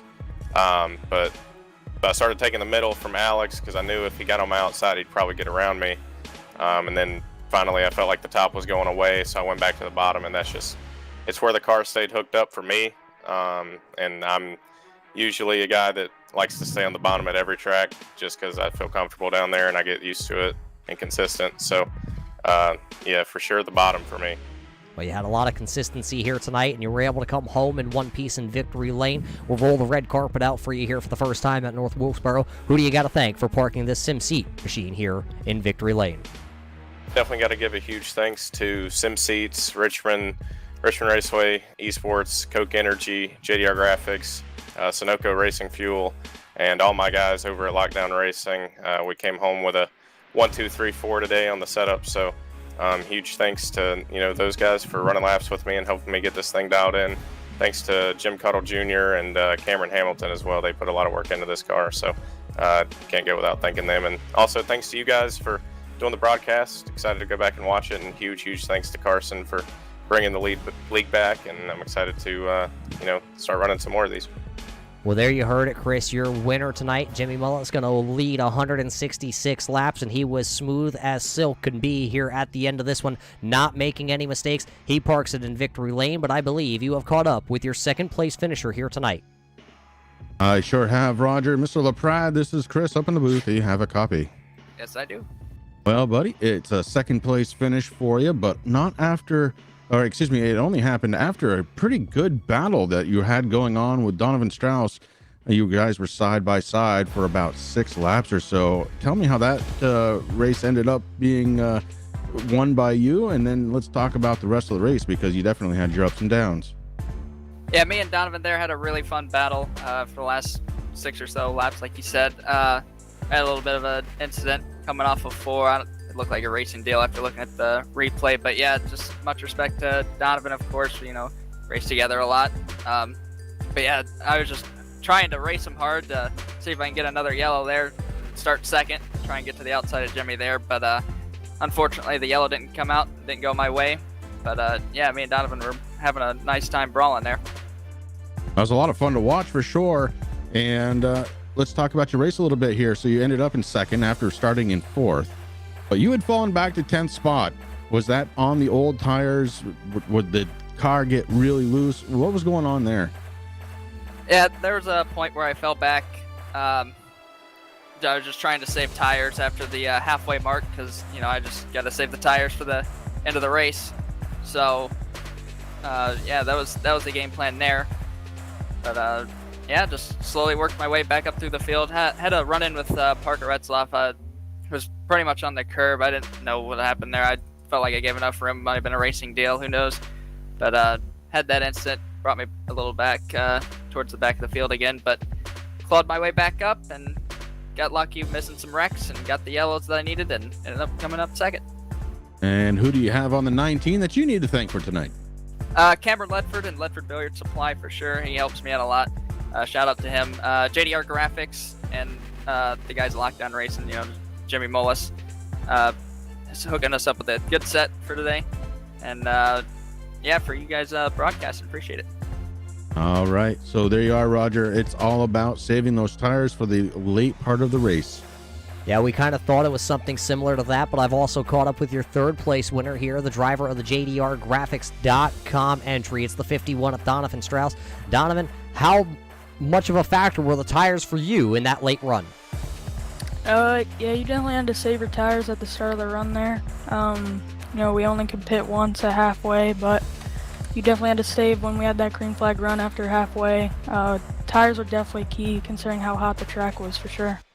Yeah, talk about that track temp. It did not dip under the 100 marker at all here during this race. It was, I think the lowest was right around 110 degree. How slick was that track?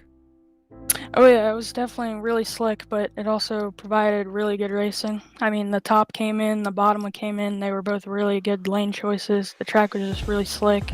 It provided awesome racing. That was a really fun race for sure. Yeah, a lot of good racing, but where did you find all the speed to come back through the field here with this 51 car? It was, the restarts were definitely key, in my opinion. For sure, they were definitely key because, you had to get track position on the restarts because it's really hard to pass people with how they defend and stuff. So it was definitely on the restarts. You just had to be really aggressive, but the bottom was definitely the preferred lane for me. Yeah, and you got stuck to the outside there on that restart, and that's kind of what put you into this position number 3. You got to feel pretty good, though. A 3rd place finish is nothing really to hang your hat, your head on. You can hang your hat on it, obviously, but, what more could you have done towards these late stages to go up there and battle Jimmy Mullis?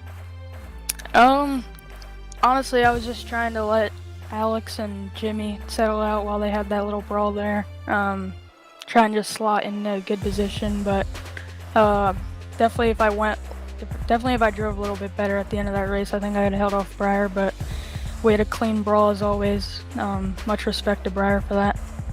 Yeah, good clean race. You brought home this Supra. It looks like it was brand new, just rolled off the trailer. Who do you got to thank for your 3rd place finish here tonight? Can't thank Jimmy enough for, the set. Did an awesome job on it. Can't thank JDR Graphics enough. Can't thank Carson for putting this on, and can't thank you guys for the broadcast. Well, there you heard it, Chris, from your top 3 finishers. All of them talking about how the car was a little bit loose, the track temp was high, and they had to save those tires for the end of this race. Yeah, that's, it came down to a very good battle at the end. Of course, Mullis was able to pull off the victory. And, man, I want to thank these guys for getting out there and driving their hearts out tonight. It was a lot of fun to watch, Roger. Yeah, an absolute blast. You watched 300 laps here from the North Wilkesboro Speedway here for the late model eSports. We got to thank all those guys. We got to thank Carson behind the scenes pulling out the old strings of being the race control here tonight. We know it was a little hectic around that halfway point where we were able to come down and take tires, but it was the first time that not only the late model eSports were here, and probably one of the biggest events on the North Wilkesboro track already here on the iRacing service, as it's only been out for less than a week. So we got to thank him for everything he did behind the scenes. We got to thank the whole crew, all these drivers here tonight. 28 drivers took the green flag to be exact, and what a good show they put on. But from everybody, not only at the late model eSports side of things, but everybody here from the Turn 3 side of things, we got to thank you for watching, and we hope everybody is safe out there all around the world during this pandemic that is happening.